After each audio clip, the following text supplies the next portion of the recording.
Listen to the call. Feel the wind. Take a deep breath and enjoy the immensity. All is real. Focus on perfection. With the real power inside you, play the game like an invincible monster. A power that rewrites the rules, speed and performance. From Monster Notebook, Monster Semruk, for game changers.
Let's go. Welcome back, everyone. It's the Tulpar PROTALITY EMEA Tour. It's day number 3. But more importantly, it's the final day of the upper bracket. There's only 5 more games left for these teams to be able to secure their spot for the grand finals. But let's have a quick reminder, though, of that format, because it hasn't just been the first sighting that we've seen these teams. Some of these teams have grinded their way through those open qualifiers. We took our first 7 teams through to the upper bracket. We invited 9 amazing teams, and so far we've had 10 outstanding games. After that, obviously, these final 5 games, the bottom section will be working their way over towards that lower bracket, but we will be seeing back that 8th place through to 15th place in those open qualifiers, as we only said goodbye to Exalt at that point. It is so key, though, for these teams to ensure that they have a good final couple of games. We're going to go into that a little bit more, but let's just take the opportunity to remind ourselves of those teams that did put themselves through towards that lower bracket, because for me, it's about looking at some of these teams. There's some big names in here, though, right? Yeah, absolutely. I mean, the names that immediately come to mind is Mad Bulls and Gaming Gladiators, in my opinion. These 2 teams have very experienced players. They definitely have a good chance, and they played a good qualification as well. I was surprised, I gotta say, I was surprised to not see them in the upper bracket in the first gen, but then again, they haven't had that much practice in these lineups to begin with. Yeah, very much in that case. And Sarg, obviously, we know these guys from seeing them in scrims, and I'm the same. Gaming Gladiators, Mad Bulls expected. August, again, big one there. And Fairy Tail, they're sometimes hit and miss. I think they're a team that can put, I suppose, points on the board, but they've only got one opportunity to do it. Wow, it's like we talked about this in the pre-show or something, but those were the exact 2 teams that I was about to bring up next. August, we've got some big names on that team, ex-Sarvan players, teams that have had success in the EMEA region, and Fairy Tail is another one on that list of teams from EU East that has just been looking dominant so far in this preseason. And, you know, while it has been a little bit up and down for Fairy Tail specifically, they've proven that they're capable of taking really high, like top 3 placements in very difficult lobbies like we're going to be seeing when it comes to the lower bracket. It is that last chance, unfortunately, for these teams, though, if they do not get forward above 8th position this evening. Let's have a look, though, what they are working it for, because it's not just for the glory, is it? We have a prize pool, plus we have those wild cards up for grabs, and Alex, it's not just a little prize pool. I think arguably those wild cards are also really key. Yeah, I would argue lots of the teams are mainly looking for the PEC spring spots, to be honest, rather than the prize pool itself. Sure, the prize pool is great. It says $1,000 US, 2.5k the first one, 1.5k for the second one. These are definitely not, it isn't an amount that you just throw away, right? But still, it's the big goal of this season, right? With the new format changes in the 2024 esports season itself, that you have to make it to PEC and you have to make it maybe even further than that to PGS, and that's going to be the bigger goal for lots of these teams that we see playing today or next week. Yeah, put the money in your back pocket, take yourself through on a wild card to PEC. You're going to be double hyped up. Now, as I said before, we've already had 10 games of the upper bracket, and it would be best of us maybe to go towards some highlights, have a look how we got here. There's been some outstanding, and we need to talk about some of these top teams and I suppose the action that unfolded. For me, I felt like there's been some really consistencies. Ascend, actually one of the first clips up here. These are the clips from day number 2. This team here has been so consistent. Absolutely, I talked about them yesterday as well. Obviously, for me as a German, it's a pleasure to see these guys perform in the way they have been yesterday, because they've had struggles as well on the first day of not making these games count. We're talking about military circles and them being at the top of the hill, not really getting the amount of points that they should have. Yesterday, that was different. Great rotations. This game in particular, deep west side rotation, one of the first ones to do it as well, and they just set themselves up very nicely. And then again, we got to highlight Mika yesterday. He was one force to be reckoned with, honestly. He just plowed through these enemies. That shot alone, and Lucarox, who hasn't even had 5 kills in total, which is understandable if you get a shot like that, to be honest. But yeah, once again, great shots coming out from all of these players, and I expect them to perform today as well. Gears are oiled very well with Ascend. They just seem to be operating really, really well. The zone so far, they've been a bit interesting. Not even over for yesterday. Over the course of the 10 games, we've had some really difficult game endings and zone shifts. It has put a few teams under pressure, and no surprise, there are some numbers of the players not getting, I think, the kills they expected on the leaderboard. Exactly how difficult the circles have been, it depends who you ask, because there have been a couple of teams that have profited and profited repeatedly. Yeah. And again, there's a reason why we're seeing Ascend back-to-back in the highlight reel clips. We're probably going to see more of them as well, but particularly towards the start of day number 2, we'll give them the benefit of the doubt. We'll say that they had really good reads on the circle, and Brexco's massive IGLing brain decided that hugging the unplayable cliffs and getting a phase 4 shift was going to be the play on that game number 1 Miramar. But here, I mean, we were talking through the game the entire time. It could really go anywhere. It could go into Los Leones. It could go far out to the west or south. But just holding on as close as possible to the edge, it's a risky play, because had this zone not ended exactly where it did, Ascend would have struggled to get out of there, and they almost struggled to close it out anyway. 1 singular bullet and 3 hit points was the difference between them and Best of Luck picking up a clutch. A big clutch as well, 1 HP at the end. Obviously, we transition our way towards Tego yesterday. Tego's been the interesting solo match for me each day, where it's been, for me, felt like a game that has changed the speed and dynamics of some of these teams. We kind of maybe didn't start off in Miramar as they wanted, maybe they didn't get the zones as they wanted. But Tego, it feels different, and then we was blessed with a huge shift up towards the north, where actually we only saw Team Ascend and for Esports arguably maybe waiting for the zone to shift south. Yeah, I think lots of the teams were surprised with the zone that it shifted that hard into the city. We can see BBL, kind of the only team that played Edge until the very, very late stages of this game. They just rotated into the north and were fortunate enough to have the end zone kind of close to them as well. By the way, one of the only games that we really saw BBL performing throughout this tournament, throughout the entirety of this tournament, to be honest. So great stuff coming out from them. But yeah, as you said, definitely a tough circle to begin with. Lots of shotguns being picked up in the close proximities, and one game that I have to say, which is, you know, surprising to me, one game that BB team didn't get the best out of what they had. No. and that was very much at the end. And I think me and Zaga, we were screaming about how just launching out some nades right at the end, but yeah, they have struggled. I think BBL Zaga have been taking fights and trying to hold teams out a little bit too much, and maybe not focusing on their game strat to get into the end zone, and as a result, they've tabbed out a little bit early each time.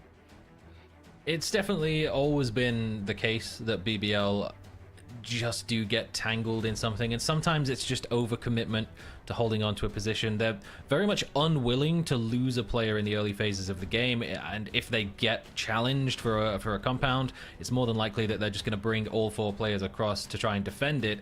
And well, we saw that there was some profit involved in that earlier on. Iroh getting a good few kills. It was Pixel's disgusting little cheeky peeks that he put at the end of his highlight montage on Twitter, which I would recommend you go and have a look at during one of the breaks today.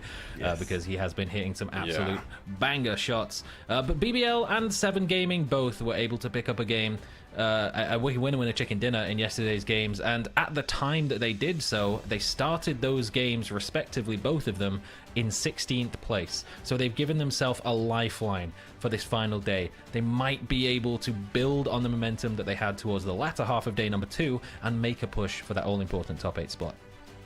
Is about having a lifeline now. Last game, for me, and I suppose really final topping point for the top teams at the moment. FaZe have been outstanding. This game was huge for them. They came out of a nowhere position, a bunker underground to go get some heavy kills, and Fex, huge performance for him. 10 kills, I believe, he ended up on this round. Yeah, he even clutched it out in the end there. I mean, honestly, I didn't highlight the fighting power of FaZe yesterday as much as I potentially should have. And that was due to the fact that the rotations were on point as well throughout the entirety of the games yesterday.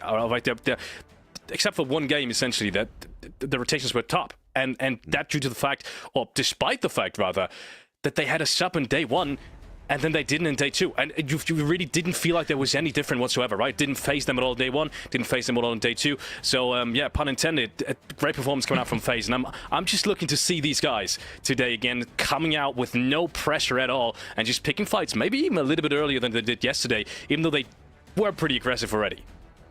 Yeah, very, very aggressive, and sitting on that top spot. We will have a quick look at the leaderboard. They can really come into today pretty smooth and just sort of secure that spot. It is word that Sparking is playing for them again, as Gustav I think has pre-planned. So they've had to call on the super sub, as Saga you like to call it. But before we look on that right-hand side of the leaderboard, the last real point for me is BB team Saga. Consistency's good. They didn't get a chicken dinner on the board. Huge kills, arguably not as many compared to the other guys, but they just got this nice balance between getting kills and the placement points. Yeah, and almost certainly they've done enough to qualify within the top 8. It's unlikely that a team like Exhalation is going to overtake them, but it would need to be every single team down to that point plus more to overtake, to force a team like BB team out from their position. So they're pretty much already locked in. You could probably argue that for the entirety of the top 4. Obviously Ascend's position not quite as strong, but with a 12-point buffer over Young Danes in 5th place. That's really where our competition for that final top 8 spot is going to begin. And of course it is the Young Danes, and they do like to fight early, and they're going to have to get some more of those eliminations on the board. 44 up to this point, but the placement points could potentially be a little bit better when you look at a couple of the teams below them, like Exhalation with 28. Well, let's actually bring that up now, because that's a good point. There is a lot to be said about this right-hand side of that leaderboard. It is pretty close. Now, with Plin, they've got to double up. They've got to go 20, they're on currently 28 points. They've got to put another 28 points to get them to 8th. So, look, as much as I like an underdog, it's going to be a hard ask. But teams just in front of him, Win or Die and Twisted Minds. Twisted Minds only putting, what's it, 1 placement point on at the moment. They put limited amount. They've got huge amounts of kills here, Phalanx. Those two teams for me are teams that could potentially do it, but there's a lot of variables. We've got to watch the leaderboard for what's moving around on the other teams. Yeah, honestly, Example and Lou, they just need their teammates to step it up. Honestly, I don't wanna, you know, overshadow anyone's performance, but honestly, Example and Lou have been great throughout this tournament. They've fragged immensely, and then you look at the rest of his team, and it's like they have maybe a single frag in the 10 games that we've played. So if they step up, everything's possible with this team. We all know how well Twisted Mind plays, and also they thrive under pressure, right? So that's another point that we've said at the very beginning of the tournament. We maybe even expected them to start off slow, and then, you know, throughout the tournament, you know, pick up pace. So far in day 2, that hasn't happened, but maybe it is time today. Well, if it is time today, they're going to have to put a couple of chicken dinners underneath their belt, though, Saga, to do it. And as I said, there are teams around him. Looking at Win or Die, let's have a look at and talk about kind of even Pod Samulat. Like, they're another team for me that potentially can put some big numbers on, but they're clawing behind Team How at the moment. Yeah, it's another weird situation for those teams where they've had good performances. They've just been a little sporadic and few and far between. So maybe if this was like the open qualifier format where one singular best of 5 is all that it takes, then yeah, they could have one good day and go through. But this isn't that kind of format where you have to be consistent across all of the days, and decent performances are nice, but not going to be quite good enough to get yourself away from that lower bracket. And it is consistency across all maps as well. A team like Pod for me seems to be favouring Miramar compared to that Erangel. So Tago's that swing, but if you've got 2 games out of the 5, that you need to ensure that you make sure you put those points on the board. And Felix, obviously, let's chat How at the moment. We've seen them, I'd like to say, been zoned. We've seen multiple times, me and Saga, them crashing into teams, really.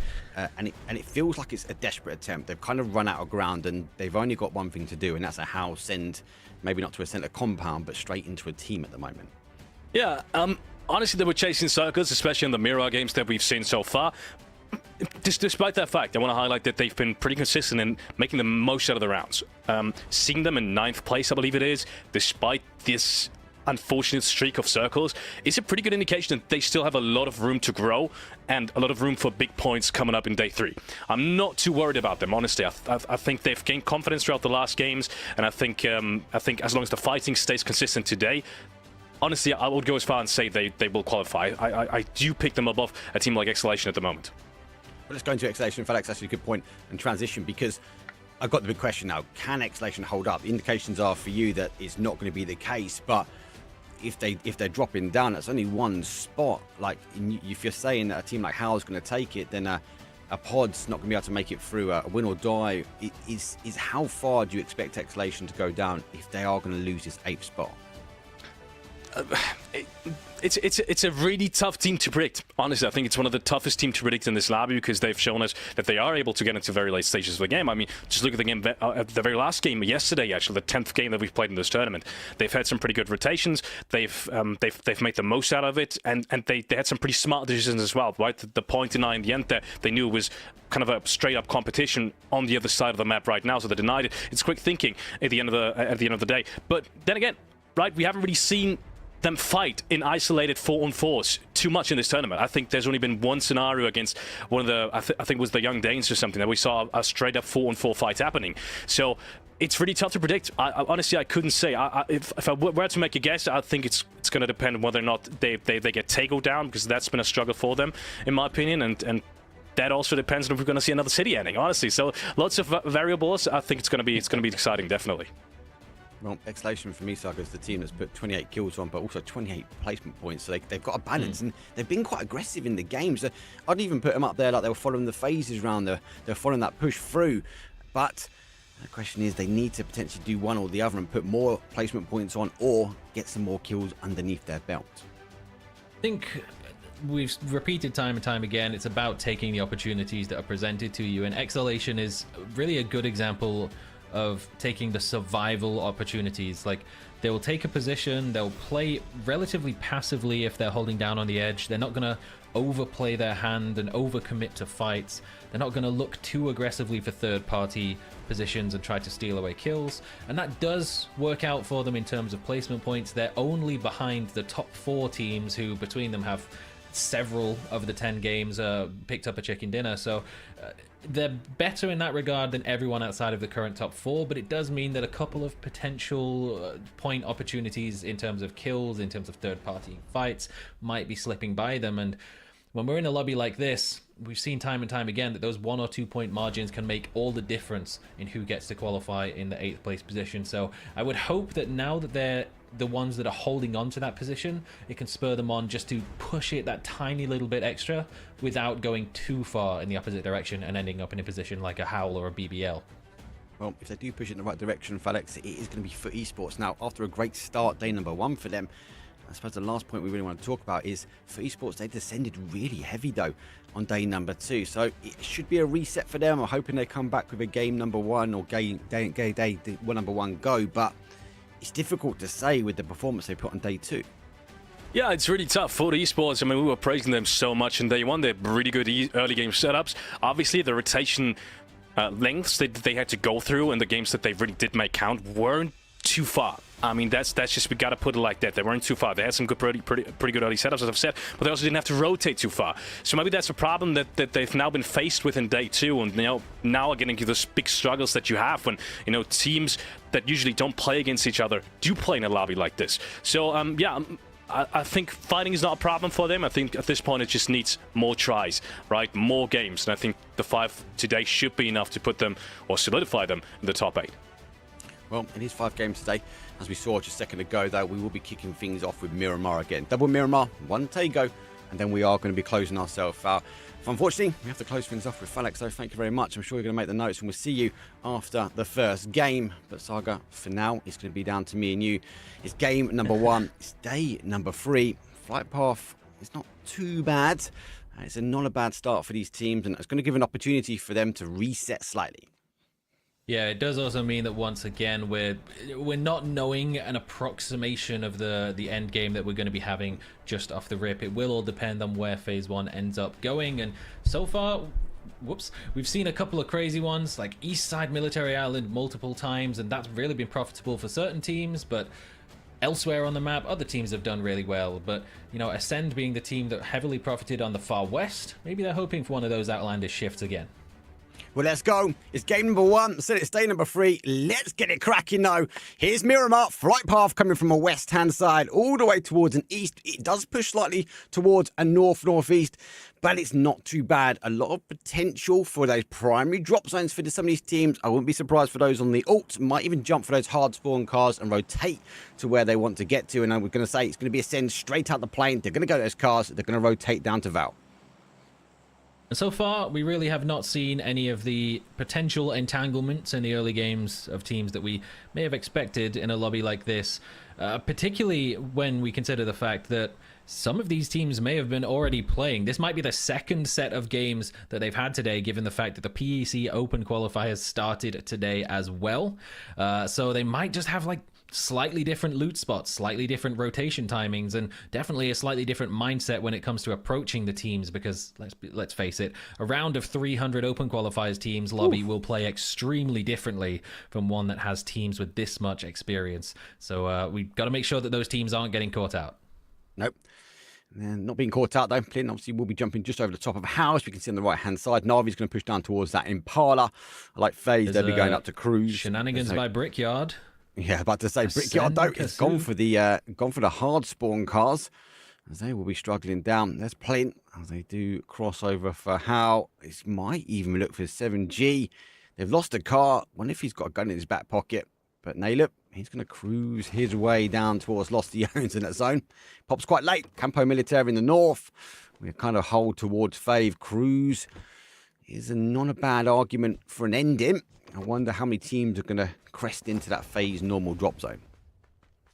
Cruise is one of those strange cities where sometimes you can get an end zone on the side of the city that is towards the mountains. It's not considered unplayable in the same way that other mountains elsewhere on the map are. So a team like Foot Esports might try to make an early move to take some of that high ground away. And in fact, 2 minutes into the game, 8C has already made a move in that direction.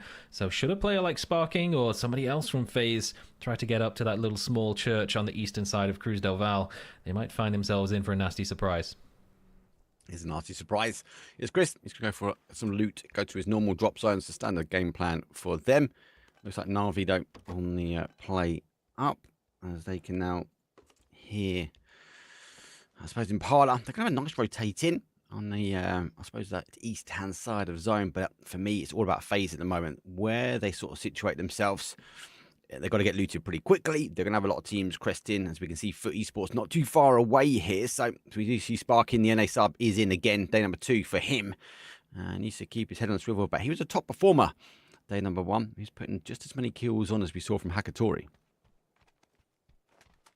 It's definitely been a solid performance from subs all across the board. Young Danes as well have done really well with the assistance of some of the SSG boys, Paige and Pixel, hoping to continue that, currently holding on to a 5th place in the leaderboard. Still got a little bit of work to do though, but in their drop spot of Picardo, they should have a relatively easy time getting into the zone. Again, Ascend have signed themselves up for this, and we saw that there was some, I won't call it drama, but we'll call it some banter on Twitter earlier on in the day with Kowo making his edit between himself and the Entropic boys, who have taken very different approaches when the zone does not favor them. Entropic very much going for the emergency parachutes, and this might be another game where they opt to go for that. Ascend, you know, they've always been that wide wrapping team, but that does come with its ups and downs. Doesn't mean you're going to have to be fighting your way in just that little bit more than a team like Entropic might do should they find another E-pickup. No, they didn't have to wrap in too far yesterday. They were a wide wrap on that west, and the zone blessed them as it came back and back. But Ascend, yeah, they are known for a slower early game. They like the mid-game fights, the late game, but God, they were blessed with zone. Big shout as well, going for some huge team reses as well. Rex was out. He was down on the compound, and arguably most teams would have left him be. But the team, no, they want to keep those numbers up. They want to keep those guns drumming through the remaining teams. And it did go out well for them. A lot more teams now going to start rotating their way in. Hal Crest on the sort of south side. So we'll leave behind them then normal drop zone. And we see some of these new carved roads out on the south, which will give them the opportunity to get through. Look, I'm a fan of the buggies. Everyone knows that. But when you're playing a comp, you don't want to be rolling that buggy into a team like Win or Die. No, I mean, we saw that on the Tago map, day number 1, where it was Chris, actually, that picked off Iro as he was rotating by in a buggy. Saw multiple vehicles passing by. He said, there's a buggy there. I can just ping the guy directly out of that. And that's exactly what he did. So it is always a bit sketchy when your only option for a rotation is to be on a buggy. But thankfully, it's at a point in the game where not every position is occupied. There is enough space in the zone for teams to spread themselves out relatively wide and still find unoccupied areas. Even in a zone like this one, where a team like Exhalation, they've taken that North Water Tower hill. There was no race to get there this time around. Navi being down in Impala and FaZe being more central already in Cruz del Val, not putting the priority onto that high ground position. But Navi wouldn't have been there to race them for it anyway. They're making their way up the coast. They should be uncontested. They could even get up as far as Campo Militar if they felt that way. Yeah, you can remember Campo Militar is their normal drop zone as well, with a higher flight path. So this one wasn't presented for them, and we saw them on day number 1 make the early rotation into a key compound, and that came from that Campo Militar area. Looks like WLA, they're going to get themselves up on the route, trying to gain as much information where possible. They know teams will be playing down this way because the road north of them, it's very dangerous. Teams get caught. We do see a lot of zones end here, so I wouldn't be too phased for a lot of teams to sort of pitch a compound or pitch an area expecting a zone to shift south. And if you haven't already, don't forget, guys, if you're on Twitter, on Twitch, you can get yourself on a map stream as well. So exclamation mark map. I'm sure one of the mods will get that in chat as well if you want to keep an eye on the map feed. Yeah, it definitely gives you a bit more context. I'm sure Falix will be very happy to sit there and stare at the map and probably not give too much of a damn about any of the POVs of players. That's just the analytical mind at play. So teams like Twisted Minds already starting to make their way in from Power Grid, not overplaying their hand this time around. We saw them get their very first placement points on the board in a game where they opted not to get engaged in any sort of early fights, and they made a bit of a more of a direct play in towards a central compound position when they saw the opportunity. But right now they're just lurking on the edge, and it's Nordskiff who has Ruin on rotation, and once again it's the buggies. It's dangerous. Prime target, but Nordskiff can't make the Dragunov sing.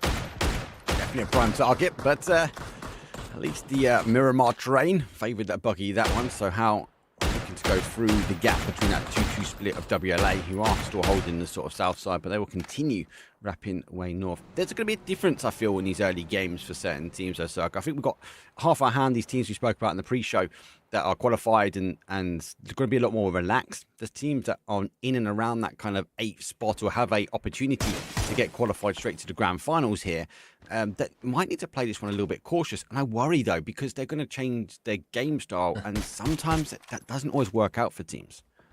Yeah, I don't know if Howl fits into that category. They probably wouldn't be changing their game style all that much, given the fact that they've just hopped themselves into a little convoy, drove straight past a couple of teams in front of them, and they're now nestled up in a little dip, surrounded by Foot Esports. But it was it's a bit of a return to original Howl Esports form. And to be fair, on day number 2, they were the 4th highest placing team of everyone, with 36 points gathered, which is a big jump up from 17 on day number 1, where they may have tried to play a little bit more towards the edge and then only made those ridiculous Howl sends when they were completely out of options. And well, if we think back to game number 1, where they got shredded by Young Danes, that only went in one particular way. So making those moves earlier, maybe it works out better for them.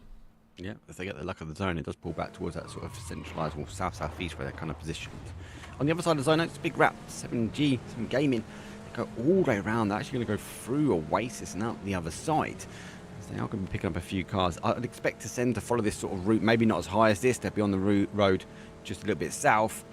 But Oasis is going to be one of these areas that you can take 2 minutes to have a little breather, reset slightly, and if the zone shifts away from you, yeah, you've got to rethink how you go in. But if the zone plays north, you're not too bad. Entropic, they're now leaving, but they're leaving quite late. What's this? Arguably one of the last teams in zone, and they're still in Chamasera. Entropic got their driver's license? What happened? I thought we only pickups in this game. Ascend will be so disappointed. But to be fair, Ascend won't be all that disappointed, because they're coming in about 40 seconds away from the zone shifting. Entropic will be much, much later than that. So you would hope that the southern side of the zone was relatively vacated. But for Ascend, they'll probably have a chance to backfill onto that water tower compound, or the water treatment hill compound rather, once FaZe regroups their wide split that they're still holding around Cruz del Val, expecting that the zone will favor them. But we live again. They were watching Howl all the way into this dip, taking shots in towards them, and they've still got a couple of players back on the south side of the valley, giving the information that they are still here, and they are still clumped up around a shack. So grenades, Molotovs, this might be an early exit. Might be. And Hobart is looking for those kills. Straight donuts. So it's that kind of like cruise ending we're used to. Looking for the nade. There goes the molly. There's 1, 2. How do you leave? Initial shots come with, but the shots are coming from that top side as well. Hobart goes down towards the 2. Has to reposition himself now as he's going to cook the nade. Most the same. Big nades are coming from Howl. It's a massive defense, but the nades from WLA going straight towards Co-Marker. There's a throwaway towards the 3. That might even hit nicely as it does fall. Oh, just past the car. But that ridge just giving enough space for Howl to fall back, where the cover from on the opposite side of the valley didn't quite spot out the reposition. So the initial barrage of grenades forced them out of the shack. The Molotovs did good damage, didn't get any opening knocks though, but Howl, given a chance to fall back and reposition, they'll do exactly that. But this time, they've had to leave vehicles behind. I mean, that boogie was already smoking. But now that the zone shifted away, I mean, 4 men in a car just sending it towards the center, it's got to be Howl. So Howl, old OG strat, but they are going to be running right straight towards Foot Esports, who were there. 7G though, I'm going to be passing by our BB team and straight in towards Cruz. This is kind of that whole full send situation. Cruz will hold on to this zone, I feel, for a while. As you mentioned before, we do see it end as very much on that east side, on that hill, so it can bounce north, south, east or west of here, but hunkering down into a town, well, we've seen it already in this upper bracket, that actually the towns sometimes hold on to the zone longer than what we expect, so wouldn't be surprised this is the only team in the first couple of zones that might go for a full send. I did wonder about this. I could only see 3 FaZe players earlier on, so it looks like game 1 is going to be a 3-man affair. Fex holding on to the south side of Cruz del Val by himself, while the rest of the squad are slightly to the south outside of the city, but I mean, Fex, if he fancies a 1v4, he'll absolutely go for it. But they have regrouped their split. Exhalation and BB team actually backfilling. That has meant that Ascend, while they wanted to go for that water tower hill, Winodai got there first, but Fex, well, he's going to put some shots in as BBL come descending from the skies. They're not even going to make it. Corexi just sprayed him from like 400 meters away. That's on that south side. That came from comms, though. Fex obviously changing his position. Must have been Corexi. Must have been sparking going. There's an E-pickup gone over our head. There might be jumping for Cruz. And, wow, insane shots come through. Hakatori trying to look for the kill and steals, but he couldn't quite do that from the graveyard, just on the outside. On the northwest side of the zone now, we are seeing Ascend. They are looking over towards the top of Win or Die, but the backups from Hello My Bad. But let's go towards Jetrox, though, looking to try and make a peekaboo. He's looking to try and take maybe a 2 versus 1. It won't be the right play because Ascend will have the better cover. It depends on the backup reinforcements from our Win or Die Hello My Bad. This was it. Ascend, they had an opportunity, if the timing was right, to backfill and take the compound away when Exhalation regrouped their split more towards the center, but Win or Die got there first. Ascend were forced slightly further around the north, just trying to find an opportunity, but they do already have presence. further in towards the east and towards the center of the circle. So about 20 seconds or so when the next circle hits. They may just make the choice to disengage, or Gedrox might make that call for them, as he's just going to hop on the vehicle and go back to the safety of his squad. But Mika almost loses his life trying to pick him off as he makes his way back. Hello, my bad is just holding that angle like a hawk. Great angle for him. Here comes the mortar fire. How playing open terrain. And we get an opportunity now to have a look at the map. Look at that big Na'Vi split. 2-2. Very, very tight on that top side. Did go to Campo Militaire, and it shifts down towards the south side of Cruz, in towards a south-southwest. The teams like Pod, teams like Twisted Minds, even the Young Danes, they're going to be happy. And you can see Twisted Minds already repositioned. They were coming out from this position. But now with the zone popping its way back, the actual action was going to be around that sort of north area and in the heart of Cruz. Sure, a lot of teams were expecting this to go a little more central, just given the amount of presence that is already in Cruz del Val. BBL have really committed to playing within the city, so they might struggle to get out of there, but thankfully Fex has vacated that southern tip, fallen back to the other two boys in the compound just outside of it to the south, so that gives them at least an angle to play into the zone. Blinsky Butcher, whatever happens, they're going to have to find their way through somebody or play in a dip, which they may have already spotted. The mortar fires are heading in towards Howell's direction, so they'll have a good idea that playing that kind of open area to the south of Foot Esports is going to be a very dangerous game indeed. It's a dangerous game. Sandstorm just ahead of the Sandstorm that goes through. Exhalation going to take a couple of shots. It's Chris is going to roll clean in front of Blaze. Then he swaps for the secondary, doesn't go for the reload, and it's Chris gets away with it. The Miramar terrain keeping another player alive. And in style, it's Chris just rolling in front, teasing the Exhalation boys that, hey, you could have taken a knock, but we're going to keep on rolling. Oh, unfortunate. He hit the headshot with the M4, but he'd already sprayed at the first vehicle. He only had 3 bullets left. Fires 2, gets 1 headshot. Just can't switch over in time to finish it off. But 7 Gaming are looking to regroup, and they're on either side of Ascend, so if they go for a bit of a grenade exchange with Shipless, they may end up exposing a little bit too much of themselves to the 2 at the back line. It's a good opening grenade from its Chris. It's a great opening grade, but they do look back the other way. Salik does go down. I'm going to continue trying to barrage these other 2. Here goes the Molly. More nades go up. Sen's not going to full confirm. The car comes out the dip. And confirm, though, looking to get done by Na'Vi. And Diffix does put a point on the board for them. So hard work from Ascend. It's a steal from Na'Vi there. Ship is going to have to try and hunker his way down. It's a 2-1 split. Ascend will be fully aware that one of them is down. Here comes the blue zone nade, though. That will pop out. It won't be enough, though, to force Ascend out the little cubby hole. But they'll be okay. They need to make sure there's no mortar fire coming in. They get an opportunity to prove. An Exhalation unable to make a push down towards them either. Kasu and Aisha Q just cannot get out of their shack to get involved in this fight, and all it just means is Ascend's utility lands well. Aisha Q, well, that might be an opening, though. A good 600-meter bolt shot onto Hakatori, as Na'Vi will eventually be forced to make their way down that high ground on the hill. They've already stolen 2 kills from that position, but they should be able to grab that revive with relative ease.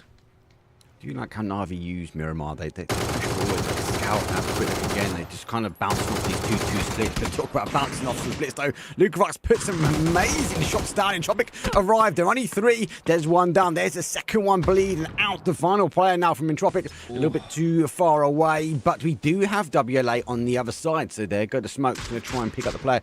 It's a phase number 4. It's going to be very difficult here, but Hawkeye, he's got some Hawkeyes. It's not enough to see through the smoke. To go and exfiltrate quickly. Lucarux might just bleed out. He does before he gets into the safety of the blue zone. Almost lost a second as well, but the jammer pack came in clutch. It looks like Entropic's wide wrap isn't going to work out in their favor. They find out how it feels to play like Ascend, and they don't really love it. But right as that fight ends, Blinsky Butcher forced into a second engagement as we live again, forcing their hand. That's what I was talking about. This is the type of play, like they've got to go aggressive today, right? And that's the telltale signs here. 2 down, still making the push forward. Nordskifto going over the top. We'll clear it up, though. 16th place for Blitten. And WLA going to try and get the reses on where they can, but they've got to pick them up. I don't think there's an opportunity for it, though, as the zone is pushing in. Moss comes for maybe to get one of his players over the shoulder. And win or die, they're just spamming some shots over towards that smoke. And in the other side of it, that's where WLA are living. It's themselves and Young Danes. Keter up on the roof of the warehouses will have an angle on them. pretty much the entirety of the way through these smokes, but even worse for them now, Win or Die is making a move this direction in the vehicles. It's really the only playable spot on the south side is behind some of these ridges. But Mossboard may be able to squeeze one out on Hawkeye just before he can get his way into the zone. They've got themselves a little bit of cover from the threats over towards the west. They're forcing Hawkeye pretty much directly towards Howl. Whether or not they identify him and pick him off themselves, or We Live Again gets a 4th point on the board before their inevitable demise. They are pushed around, they do. 2 players up, they have to get moving. Win or Die looking to try and clear this up as well, so they'll both be going towards this little trench in front. So Relay might have to hear these cars and continue round on the east, but that does push them towards Hawkeye. How? They had this compound for some time. They're going to hear the pull up though of the vehicles, and then unfortunately Code Marco is going to pick out Hawkeye. He's down and out though, 15th place. They did start this game as 3, I believe, so they didn't quite get in, and I think that was part and parcel of that late rotation. Engagements left, right and center. Howl have actually found themselves some hard cover, which is pretty miraculous for them. Used to playing in dips, they came under bombardments, they just hopped in the vehicles and found themselves a spot. Whereas meanwhile, northwestern side of the zone, it's just absolute chaos. Exhalation, they held that 2-2 split as long as they could. Regrouped, but the zone just decided their fate, directly forcing them into BB team, with shots coming in from Twisted Minds and BBL as well. As Ascend, just over the top, analyzing that push onto Shiplest and immediately having to turn back as BB team make their move. Yeah, BB team trying to take advantage, reading that kill feed well. A great reaction though from Team Ascend. They need to play their way back though slightly to get back to their vehicles. They are going to be under barrage with a few nades themselves. BB team there, and not too far away. If these powerhouses will potentially go at it 4-on-4, but the nades and the util, that's going to be in the favour of BB team. Actually, what is this? Doozy. He's solely pushing full first as far as keeping on Twisted Minds. Big sprays, kill your kite. Secures one onto a doozy. Spyro's already down. Phil First has managed to wrap his way around. Another threat from Twisted Minds is coming in. Phil First does get caught out by Chris. Heard the steps over all the commotion. Cleans it up. So Ascend, 3 kills on the board now. They do know that 7 Gaming are still lurking in these shacks. Kiliakai has spotted out Kasu as he tries to make an exit in the vehicle. Having none of it. Spray from the AUG not connecting, but puts the pressure on. Multiple times we're now seeing these new roads come into play, but not as well for Win or Die. Heavy spray out, actually heavy sprays from Howl as well. They're going to be down a player, going to take some high ground, and this is where cars will come into play. Where you can put the car forts together, where you're going to hide the shots. Parking up at the top here, that car fort, a little bit ropey, if I'm going to ask, but Na'Vi, they're going to clear the last of WLA as they did try to crash into position, but they've got to instantly react because for Esports looking to come their way, Howl need to move in. This is where we're going to start losing these teams. 11 teams store up, 37 players. We're only just over 21 minutes on the clock. Strangely, given the fact that this zone is probably 2/3 on the eastern side of the road and only 1/3 of it to the west actually feels more playable. Just the amount of small little ridges, survivable positions far exceeds that you'll find anywhere around the likes of Na'Vi's position, Win or Die, and particularly for Howl now that Young Danes have already pushed out aggressively to make their move. But Ascend may not feel the same way because they're definitely coming under pressure from multiple angles, although Twisted Minds have fallen back somewhat towards the south, giving Ascend a chance to try and take down the fellow purple team. Yeah, I see BBL working their way in. What I like about Ascend, they don't have one job. Kilikai at the moment is calling out BBL, but in 2 minutes later, he might try and take the fight on towards Twisted Minds. They're constantly moving around their little bowl. Now at the call, it's going to be to play towards BBL. BBL looking to try and play their way, so they're repositioning to the more dangerous position. It's Chris, takes a lot of nades through. Kilikai goes out towards the blue. Love that kind of wrap. That's not expected. And he's got that AWM in hand. With the nade, he's going to try and launch forward. I think he's waiting for those shots to come out. He gets a great amount of information come from there. And BBL are really hunkered in. Here comes the nade. The launch goes out. He sees the player. He goes for the spray on the barrel. But is it going to be enough, that nade, to pick up Sheila? He's going to explode a bit too far away. And there's only one down so far. Love the way that Mika has still got utility. He's got no helmet and no meds whatsoever. But he's still willing to take this fight. He's got the backup for the boys. Chris with a spray through the smoke. Can't get the better of Smash though. And if he can find the timing, might just be able to steal away that flush as Ascend is falling back. They're anticipating the blue zone to push. Mika almost finds the timing, but the flash perfectly timed out of Smash. This is down. Smash looking to try and maybe put a point on the board, and the pressure needs to come. Killer Kai trying to hold one angle. The other guy's working from that left-hand side of the rock. They need to try and keep It's Chris up here. There's a great spray, and that's the job well done. Killer Kai keeps It's Chris up, and they should be able to pick him up because that molly is just short. Almost cooked his own teammate alive, but well, just about keeping him alive. Somehow in all of this, they've fought off about 8 different teams so far. Only got 4 kills on the board.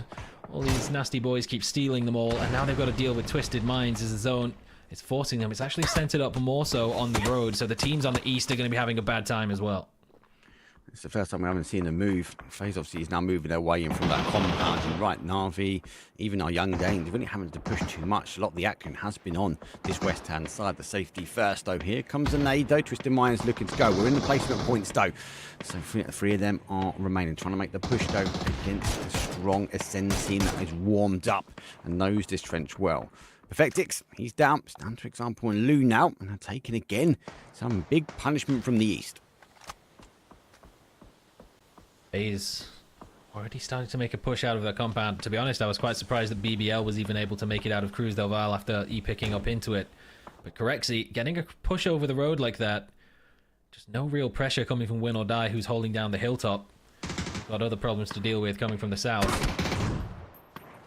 Push comes forward as the fight once again. Of course it's Ascend scrapping. They've been scrapping the entire game, and it ain't going to stop anytime soon. Right, and again, it feels like a hard area to play. And all these teams focusing towards their section. Kiliko trying to hit those AWM shots though, but there we go. Not just 1, but 2. Takes him up to a nice 4. Now he draws his attention towards Pod. Pod someone that they're moving their way around. They're still on this sort of west-hand side. It's worth noting, FaZe, there were 3. They've gone for a 2-1 split, as we have got Corexi now looking on towards Ascend. Just does not get easier, does it? You can hit as many AWM shots as you like, but that just clears space for Pod Samolet to push in and backfill Twisted Minds exactly where you cleared them out from. But Win or Die, now going to have to deal with the push as they've moved slightly down towards lower ground, and Young Danes are more than happy to backfill towards it. Na'Vi's been cleaned up. FaZe has angles on just about everything with their split that they're holding to the north. Yeah, FaZe got, I'd arguably say, one of the better positions now of this zone. They're able to provide the coverage down the number here. Corexi still having a look over. But down with the Young Danes. Only 2 kills for them. The zone shift towards. Give Ascend that zone one more time. Here come the Ascend up emotes in the chat. And they arguably have fought hook or by crook to hold it. And PUBG gives them a little bit of love. How the tables have turned. Yeah, it feels like it was just a couple of minutes ago that we said that the western side of the zone was only about 1/3 of the playable space. Now it's more like 3/4. Although that could turn the tables back in their favor. They're putting it down towards the southern side, expecting Win or Die to, or Young Danes rather, to commit to the push. Mortars aren't quite going to connect though. Just slightly too far, just outside the minimum range. Yeah, they're just in that danger zone that the Mortar's not going to hit. But they can potentially peek over and hit a Win or Die. I wonder if you could put it back in the car and reposition the car. I think it's more of a bait. I think you're right. I think they're trying to draw in the fight here. The Young Danes looking over the top. They've lost the zone, taking some shots now at FaZe as they will wiggle their way back in towards cover. And the nades do fall down towards Leia. She's got a bit of cover from the car. Paige is having a little peekaboo around the side as Keta goes up and over the top. Again, see the car in the background there from FaZe. Here come the flashes, but it is FaZe on the other side. Correxi's down. Effects is down. It's down to Spark in the final sub, though, for them. Big nade comes in from him. He gets one of them down and out, though, but it's Store 1 versus 3 as Ascend reposition for the NA superstar. Oh, Chris cleans up the whole push from FaZe practically by himself. Brex comes in to support, gets bombarded by grenades. Mika comes in to support, put down to a single hit point, has to fall back, but Chris does not care. All 3 kills for himself, and he's holding the line for Ascend, not letting anyone infiltrate the back line. And here's a 4 versus 3 versus 3 now. We're in the top 3. But do go down. Keta puts down It's Chris. So this is where the Young Danes will be looking for their first winner chicken dinners. Left alone to their own devices now on the east side. I think they're hoping for the fight between Ascend and Pod. I just can't see it happen. I think there's going to be a mutual agreement between these 2 teams that actually Young Danes haven't got as much zone as they think. And they might need to push over towards us. Yeah, it's difficult for Pod Samulet to peek into Ascend anyway, and vice versa. So may as well just hold the positions that they have now. The zone is more than likely going to force Young Danes to put themselves into treacherous terrain. Will just be a bit of a firing range for both of the squads holding on to the west. It's actually giving them some maybe semblance of hope if they can hold on to some smoke grenades. They don't have to come all the way down the cliff just yet. And it will force Ascend at the very least to move out from behind their ridge, so maybe. It's going to force them. The zone does come back. And obviously, that's what I was worried about with the Young Danes. They need to figure out how they get in. UT will be the case, and I think the Ascend team, as you said, they are going to push their way forward. Kilikai playing sneaky. It's Chris doing the same. They're going to try and deny any sound cues, but Pin, he's ready. He's waiting. I think he's picked up. Ascend might be coming his way, but he's holding the outside edge, and he's just about out of this zone, so this fight is going to have to happen. If it does, the Young Danes will be loving it. The fact now that Ascend has pushed their way forwards, they've really been forced to. Mika holding the back line, Pin holding the front for Pod Samulet, but it's Kilyakai up over the top with a swift little spray, and who else but Chris wrapping around the side, sits down rocks as well.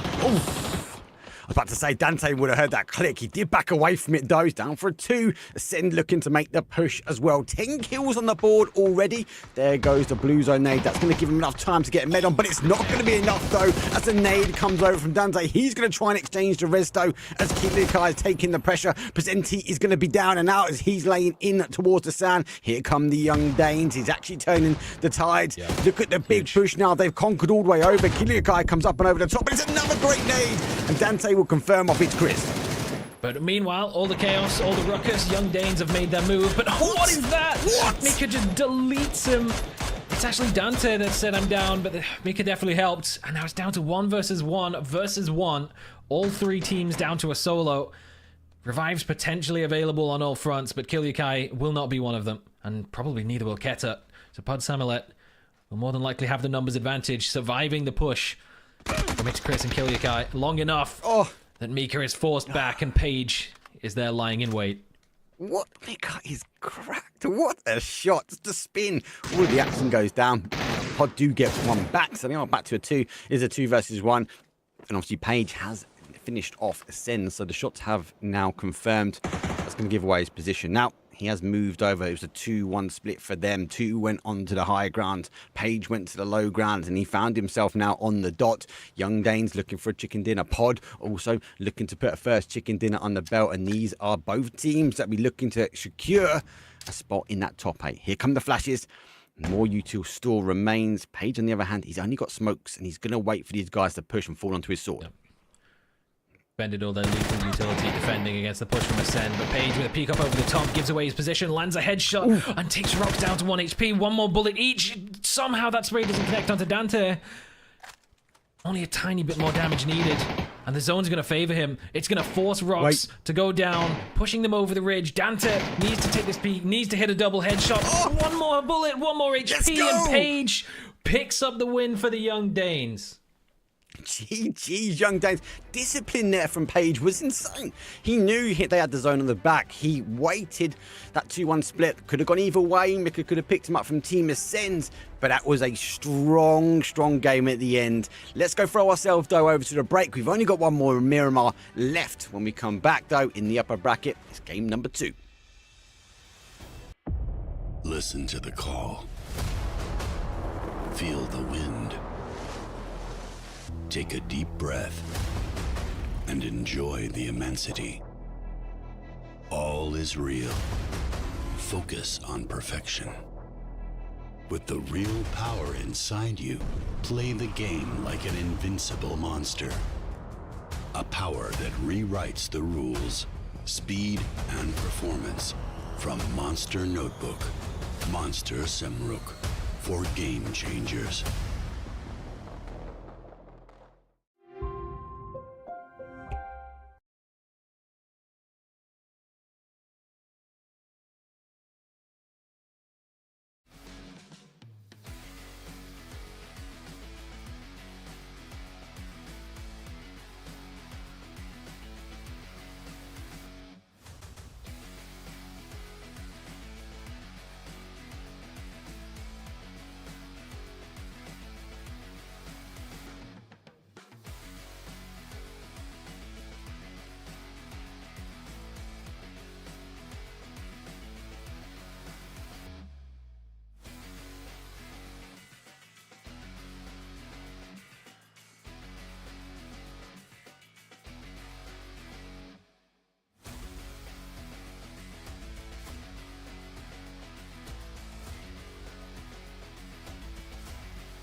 Well, game number 1 did not disappoint, as Miramar always does. It was a big zone shift, and I think we need to really kick things off, though, with some of those rotations, FedEx, especially around BBL.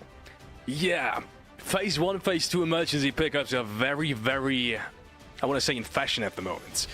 But BBL shows us that it's not as easy as it looks, right? Corvo had that Twitter post yesterday that went absolutely viral, where everyone was complaining about emergency parachutes in some cases at least, being very, very strong.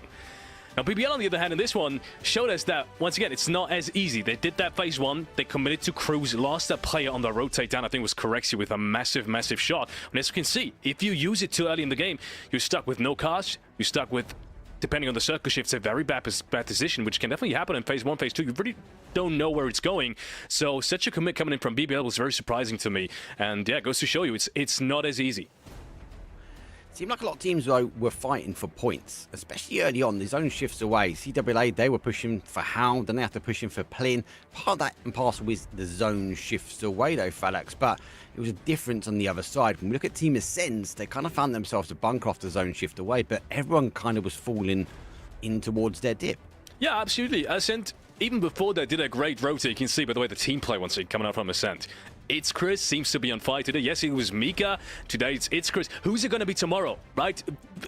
Good enough that it's going to be rest day tomorrow, but who would it be tomorrow, right? Someone is probably going to pop out from the lineup that we don't expect today. It's crazy at the moment. But yes, once again, that rotation into the dip was a very risky one. If you scroll back, if you've seen the game, you know it almost fell through, right? They flipped their vehicle, rotating right past the compound up top, and yeah, it almost got blown out of actually 2 players almost got blown out of the vehicle. So very fortunate for Ascent that they did make that road into the dip. It was straight through. Very smart as well that they knew the dip was going to be clear, and as you say, everyone kind of got pressured into their dip. And also you got to say that was a great zone shift for them on phase 7, as we can see right now. Shifts hard back towards them. If they would have had to cross, I think they would have had to rotate into phase, and it might have been the other way around. Yeah, it might have gone the other way. I think that mortar fire, though, Saga, you called it right. It wasn't about hitting them. It was about pushing them forwards. And I think it done exactly that. Young Danes at this point, by hook or by crook, they had to play. Well, I mean, the blue zone was already pushing them forwards anyway. It just didn't quite connect. Just a little bit too far on the minimum range of the mortar. That could have been a big turnaround. Could have been win or die, who we saw come in and sweep aside the competition at the end. But the phase 8 shift, I think both Pod Samurai and Ascend were expecting it to favor the West a little more than it did, and the fact that it kept a little bit of space for the Young Danes to maneuver forced the hand of Ascend to get up close and personal, take the fight with Pod Samurai, expend all the utility, and the Young Danes capitalized brilliantly. They did great push, great rotation in, and Phalanx, the rotation from Pod was really different, especially compared to BBL, right? Because they had a different story on game number 1. Yeah, absolutely. I mean, deep southwestern rotates, great wraparound. As we said, we had plenty of circles so far in this tournament overall, where, you know, one side of the map was relatively clear in comparison to the other sides, right? There was always this one edge that lots of teams kind of just didn't really acknowledge or didn't really use to their full potential. And this one, Pod is a perfect example of this. They did use the southwestern side. They did use that side. You can see how it paid off. Pretty early rotates, time and time again on a clear side. Just goes to show you how easy it can be sometimes, not always, but can be sometimes if you pick the right side on how to rotate in. But also I gotta talk about YD's timing once more. I mean, Saga just said it perfectly. The timing on that push across the road, when they knew that Pod and Ascent were going at it at the moment, they waited for the first 2 knocks and then rotate over, and that's how you should do it. Great timing coming out from YD, and goes to show you again, also Page with that luck, on why these 2 plays are so massively impactful for that lineup. I think a lot of the timing was well, I can't take anything away from Young Danes at the end there, especially Saga, because they did play the timing right, and obviously that 2-1 split did work in their favour. I felt before that wasn't quite the case. When we saw Ascend, the other team didn't really get the timing right. It was kind of one team at a time pushing towards them. Let's have a quick look at the leaderboard, though, because the points might be changing its way up, Saga, and I won't be too surprised Ascend is still going to be rocking up there, but FaZe are in 112 points, so they've got a couple more on the board. There's a lot of change on that right. Yeah, particularly one in particular. Exhalation shoved out of that top 8 spot. Pod Samalek jumping up from 10th and overtaking by a mere 2 points, but 2 points may just be all it takes even by the end of today. When we're normally looking at a top 8, it's going to be close. It's going to be between, it could be, it could even be a tiebreaker, but it will be, at least 4 points or less will be the difference. So Pod Samalek holding on to that by picking up their 2nd place finish, lurking on that southern side, getting decent timing to fall and backfill after Twisted Minds were swept aside by Ascend, one of many teams who could claim that same fate in game number 1, but just wasn't quite enough to close out the win once Ascend got up close with them. Yeah, it's a little bit of a change, so Exhalation have to readjust what they're going to do here, because we are going to get ready for game number 2. And with the final Miramar left for the upper bracket, if you are a team that does favour this, it does mean you are going to have to go hell or leather. And Exhalation FedEx, they might need to put some more points on the board and not get caught in the zone like they did. Yeah, absolutely. Same goes for Hal. Once again, we saw Hal being pressured very early by WLA, and once again, they can't seem to escape these skirmishes in the early stages. And I think that's what I went into, into today. I thought maybe they're going to fix that. Maybe they're going to be playing a little bit more passively. Maybe more splits in the early game to kind of negate that risk of being pulled up upon. So far, not the case, right? So I'm not so sure if I expect it to change, but I hope it's going to change, because I think the HOW lineup is definitely something that we want to see in the finals, and something that we honestly should, with the amount of talent they have in this lineup. I can't seem to imagine a world where they don't qualify for the grand final. Whether it be upper bracket or lower bracket, we'll see. Yeah, well, with Code Marco being in there, the most aggressive state. Well, for now, we've got to say goodbye to Felix. We are getting ready for, as I said, that final Miramar, and yeah, how kind of going back to that full send. The zone didn't favour them this time, Saga, and it did play away from them towards the west. So let's see what Hal can do this time. The zone arguably not great, as I know me and you can see the map feed at the moment. It's going to be a difficult game. Well, we'll see where the zone goes. We've got about 2 minutes until we find that out. But for Hal, they did slip a little bit down the leaderboards, but they are still only 3 points behind that 8th place cutoff. So it's very possible that with the 4 games left, they've got it's still all on the line for them. Still on the line, but it's not. It's going to be potential game number 2. Final 5 games. Not teams are going to qualify here. The zone path, though, comes from northwest down towards the south central, but that south central does tinker over towards the west-hand side. This screams of the Death Valleys, that southwest corner. If it does go there, it's going to be dangerous for a lot of teams. We see that high ground versus high ground, but maybe a team like Ascend that lands quite late in this path of out, they will be loving this flight path.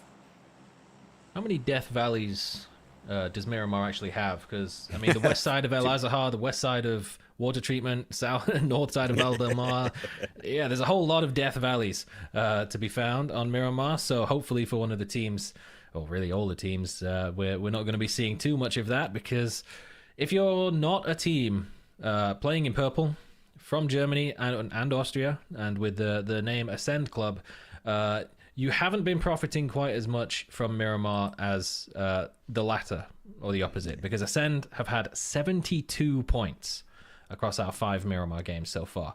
So they've definitely found their profit point, and who knows, maybe playing on the edge on Miramar is just more favorable than on Erangel currently, and on Tego in particular. But a large part of it is due to the incredible team fighting and definitely the individual performance of Chris in the previous match. Yeah, well, that was nearly a third chicken dinner for them. They put 2 Miramars on yesterday. It would have been a third for them. So we're kicking things off. No, we didn't get the zone shift towards their valley. It's quite late. Let's go down, but we have so much water remaining in. Maybe the zip line will be enough. Yeah, it's not going to Partona. Don't get your hopes up. Surely it won't. Definitely not. FaZe Clan, though, somehow always seeming to end themselves directly, or rather start themselves directly in the center of the Phase 1 circle, with Foot Esports not too far besides. They're on the south side of Los Leones, and Foot all the way down to the south coast. I wouldn't be too surprised if they didn't even bother making the drive to Puerto Paraíso, which must have been on their mind initially when they saw a flight path like this, but given the Phase 1 pop, they're just going to sit tight, hold on to their southern coasts, and while the loot may not be quite as excellent as they would otherwise have, their positioning, at the very least, will give them a solid few lines to play in later zones. So those lines that are going to be needed. And, yeah, that some of these rotates from the south will be quite clean. I wouldn't be surprised to see Send move a little bit earlier into that position, but I do worry for some of these teams that are in the north. Maybe we're going to see some E pickups. Does BBL risk it again early? Do they take an E pickup? Maybe try and go to a more centralised position? Do they maybe come in a bit slower this time? Maybe drive in for phase number 1 and then sort of play out from there. For now, Pod Samnat, they will be disappointed. They were so close to getting a chicken dinner. But that's a good start for them come day number 3. A team which will be looking to climb the leaderboard as well. Yeah, and what's relatively important for a team in Pod Samnat's position is if, when compared to Entropic or Foot Esports, they can outplace them in this match by 4 points or more, then they will have a bit of a safety net, a bit of a buffer. It will mean that either Foot Esports or Entropic, currently Foot based on the tiebreaker, will be pushed down into 8th position, so they would need multiple teams to overtake them. So a team like Entropic only being 3 points clear of 8th position just yet, having the tiebreaker ahead of Foot Esports gives them a little bit of a safety net, but it's not going to be enough to secure anything. They are currently just about 20 points behind the Young Danes now that they picked up the win in game number 1. So really our top 5 is looking pretty locked in, and for the rest of the 4 games, there's only 3 slots really left to play for.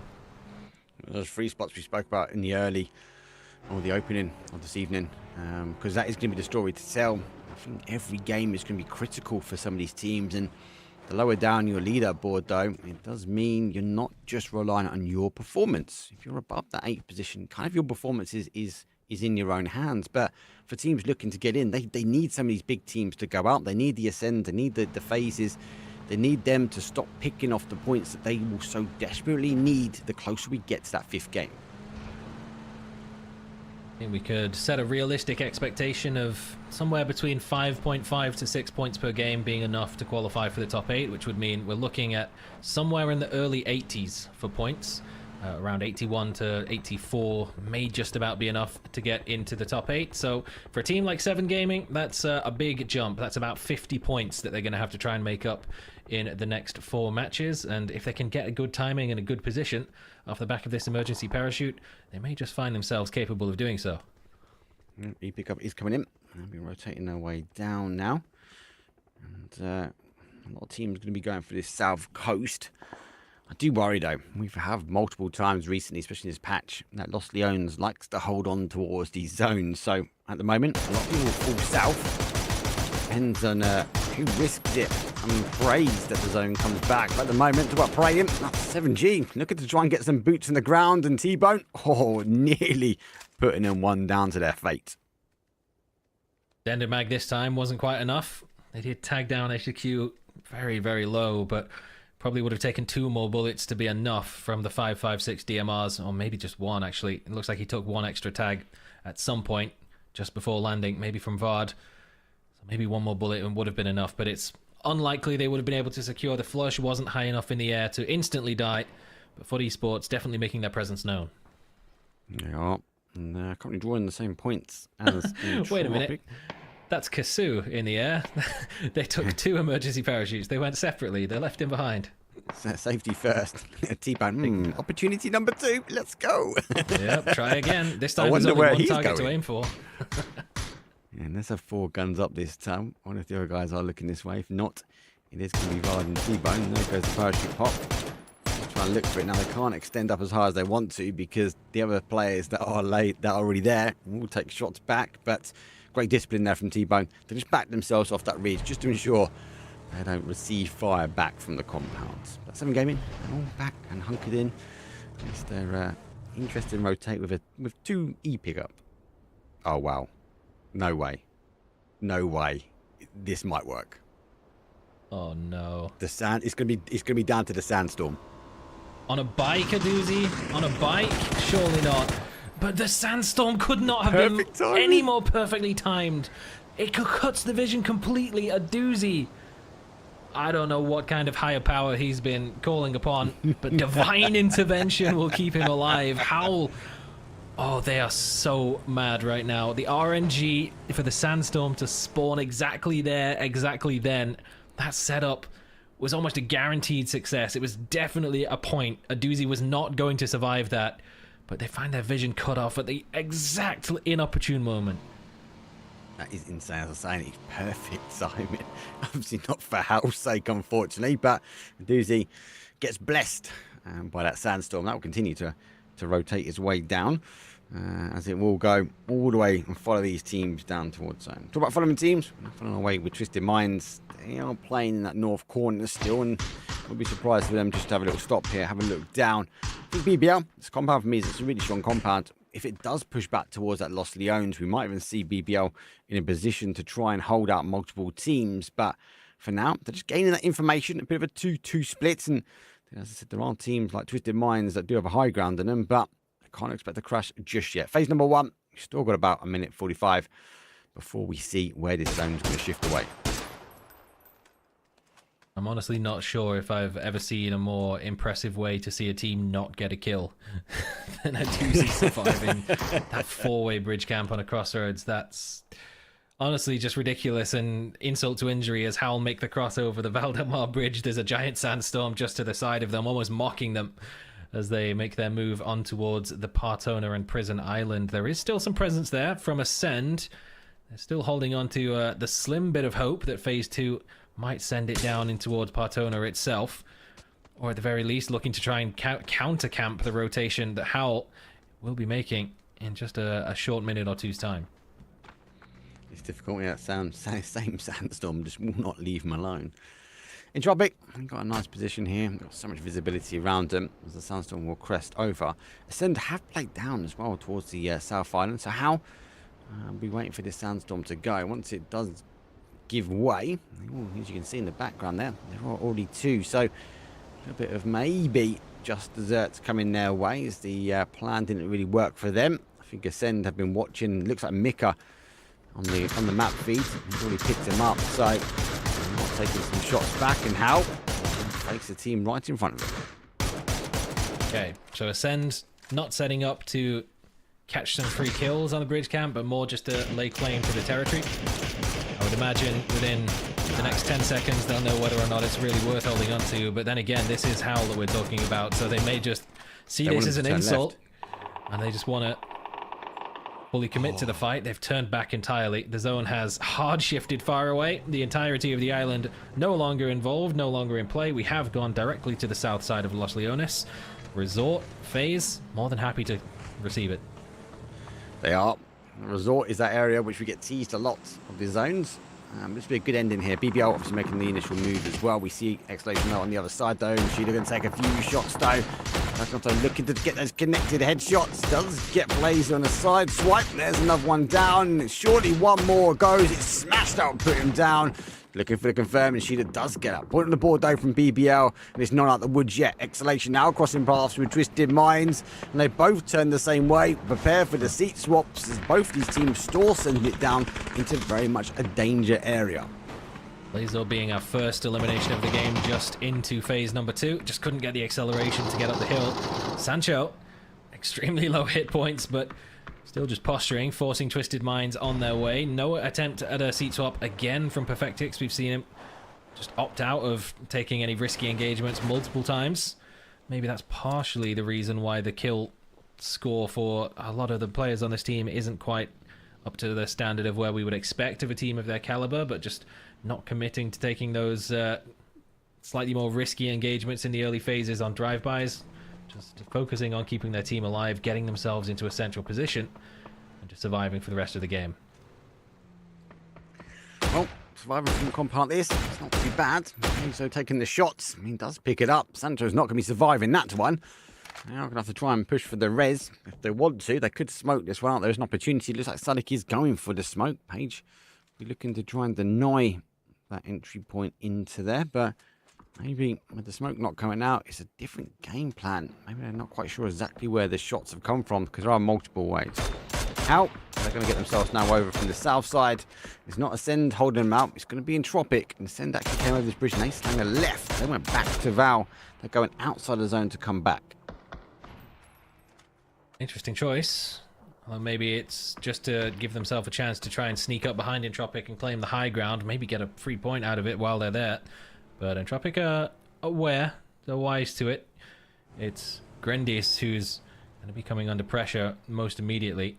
And Ascend, We'll have seen that there's an extra vehicle there. Kilyakai's already pulled up and he's scouting, looking over the ridges. Grandis' utility is not looking great. He's going to need to call in the support. He has spotted out Mika. Brex saw him as well. A grenade lined up, and now with the headshot from Mika, softening him up. Surely the grenade will land. 36 damage. 2 HP from Grandis. This end, they're going back to safety. They're just going to e-pick up out of that. They've got a nice little ridge they can do it from. So looking for the kill. They are going for a stack. They do pick it up. It's a 3-1. Send will work their way back. And first point on the board for them. And a point you'd expect teams in the lobby that need them won't be happy about. Feels a little poetic, doesn't it? After all of the shenanigans between Ascend and Entropic on Twitter. To say that they just run down a player immediately after putting an emergency parachute in their face. And they're going to use that to get into the zone. It will be slightly after the phase 3 shift by the time that it comes in. So maybe a little later than what could be considered perfect. But it'll be likely enough for them to get themselves a spot in the zone. Although, looking at the zone, where? There's not much space left. A lot of it is open fields, playing in the dips between teams like Young Danes, Plinsky Boccia, and Pod Samalet. There is one ridge just to the south side of the road where Page is currently lurking inside a warehouse that gives them a playable option. It's that direction they're headed. Yeah, I was about to say, it has to go north for them. They have to play north. They expect more teams to be down in the south than they do. They play over the trend. There's a little dip here. They should survive it out. On the other side of the zone, though, on the other side of the road, that's Pod Samalet. And a blessing again from the Sandstorm. 2 out of 2, providing at least an element of cover for these teams to get in. And there goes that visibility. So I'm got to keep this compound hunkered in. BBO did go back out towards the north to northwest. They're going to now work their way back. They do hold a compound in. A couple of other teams now need to find themselves lurking in, especially on the south side, though, as we can see now Na'Vi and FUT Esports. They are chasing the zone slightly. That compound, give or take, is just about in. The question on, does FUT Esports take the compound in front that we saw on the play going for? It just depends if the Yancy gets the call to say, hey, do you know what, play towards me. That could be quite dangerous for them, because if Na'Vi backfill them, they're going to see the backs and packs of FUT Esports, and there could be a couple of free kills. Well, Lazy was holding on to the ridges, the hilltop to the east, but Na'Vi just showing a full team's presence was enough to dissuade him from trying to hold on to that spot. Wouldn't have been able to call in the support of the rest of the squad unless they fully gave up their position and an opportunity to be backfilled in the church, which they want to hold on to for now. Gives them somewhat of a chance to control the southern tip of the zone, while 8C playing the point of the spear. A little dangerously close to phase. They have shifted a little bit of their presence within the resort compound itself towards the south, just to make sure that there wasn't anything more than just a single player looking to turn his attention back to Na'Vi, and it wasn't going to be a full team making a push to resort itself.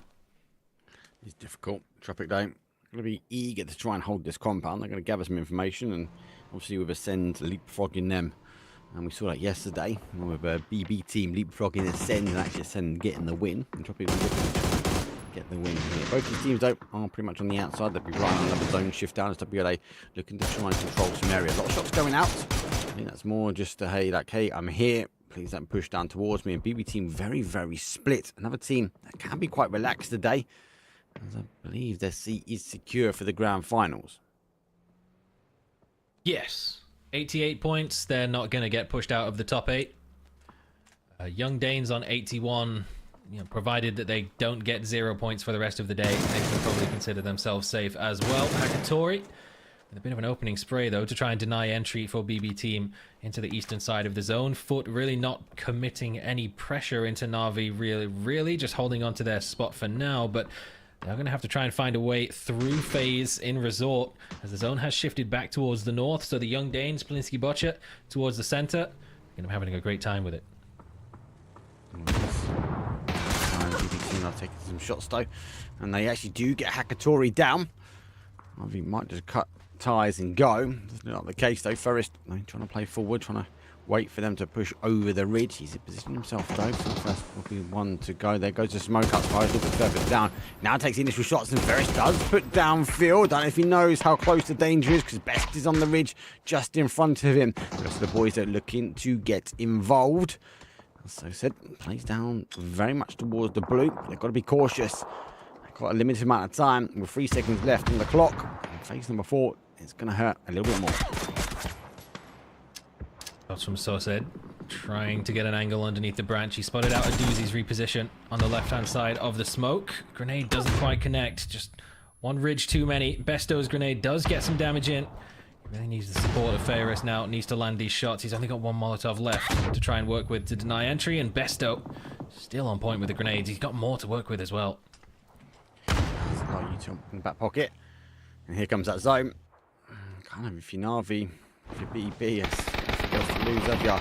These are two teams that do. 7G, initial knockdown with a Panzer, and drop shot puts down for 2. There's a quick confirm. 2 remain for Twisted Minds. They're going to push all the way through. As Cute goes out the other side, but he gets put down. Alfred's there. There's another knockdown player comes running out. It goes down to a 1 versus 1. And Ship's there to end it all. He's going to be able to put at least one of these reses back in. That's an aggressive push from 7G, and Twisted Mind fall in 15th place. Had to be. Shiplist actually started that off with about 150-meter Panzerfaust knock. And they had to make the push forwards. Almost caught both players with grenades in hands, but got them out a little early. Jeans down to a single hit point. Vex even less so as T-Bone lands the spray. And fades back to a 4. Do we have that sub as well? Team's going to throw a nade out the window. Gets caught though on the bedroom window ledge. Goes straight back in towards. Look, they come rolling in. Na'Vi come on the other side. Vard is down. He's trying to hold that front door. There goes a confirm as well. T-Bone does not want to see them back up. As for Esports, they want to get as many kills on the board where possible. BB takes opportunity to pop a med. I can't see him getting Vard hit too far out of zone. And with a team like Na'Vi putting up, he's going to be causing both these teams huge issues.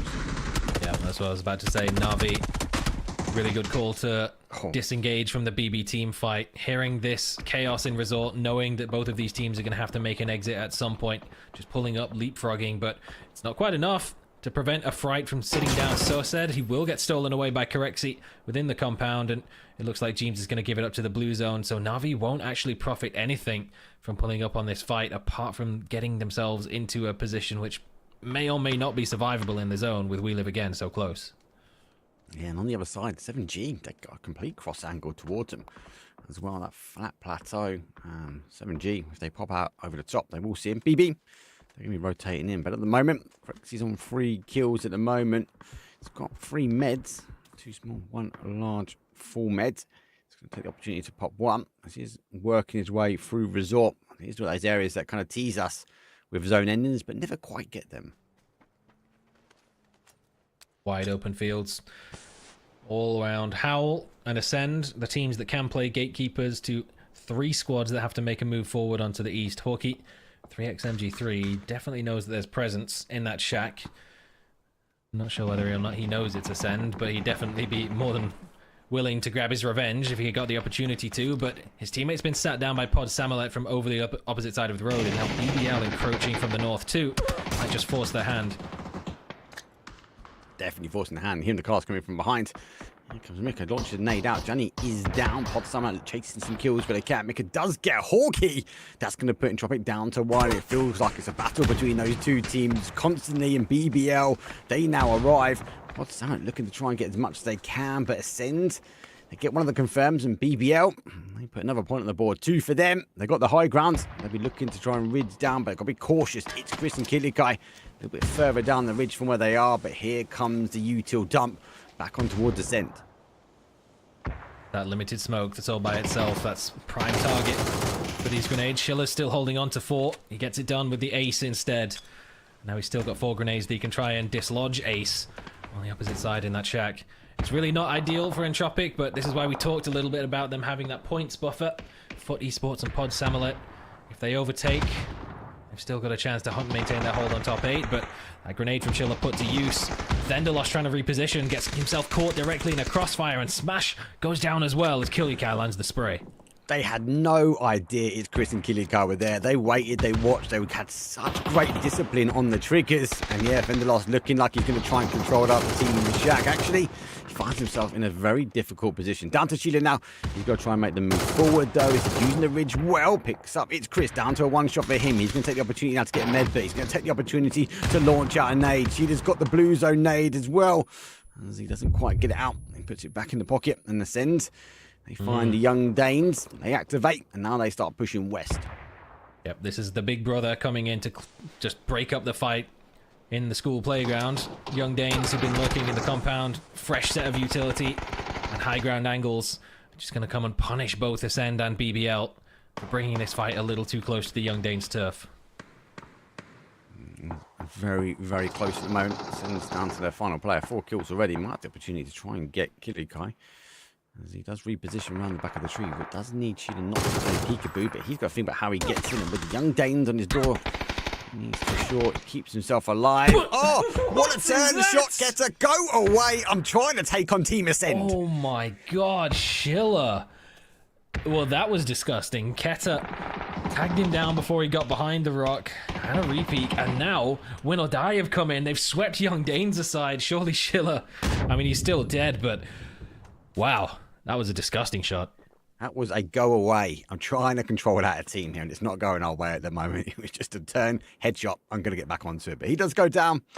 Win or Die do play their way in as well. Sheila's down to a very difficult position in a team like Win or Die. Again, it's going to be that kind of repeat process at the moment. Everyone looking for points. Ascend back to a 2 now, coming to the line sight of Leish.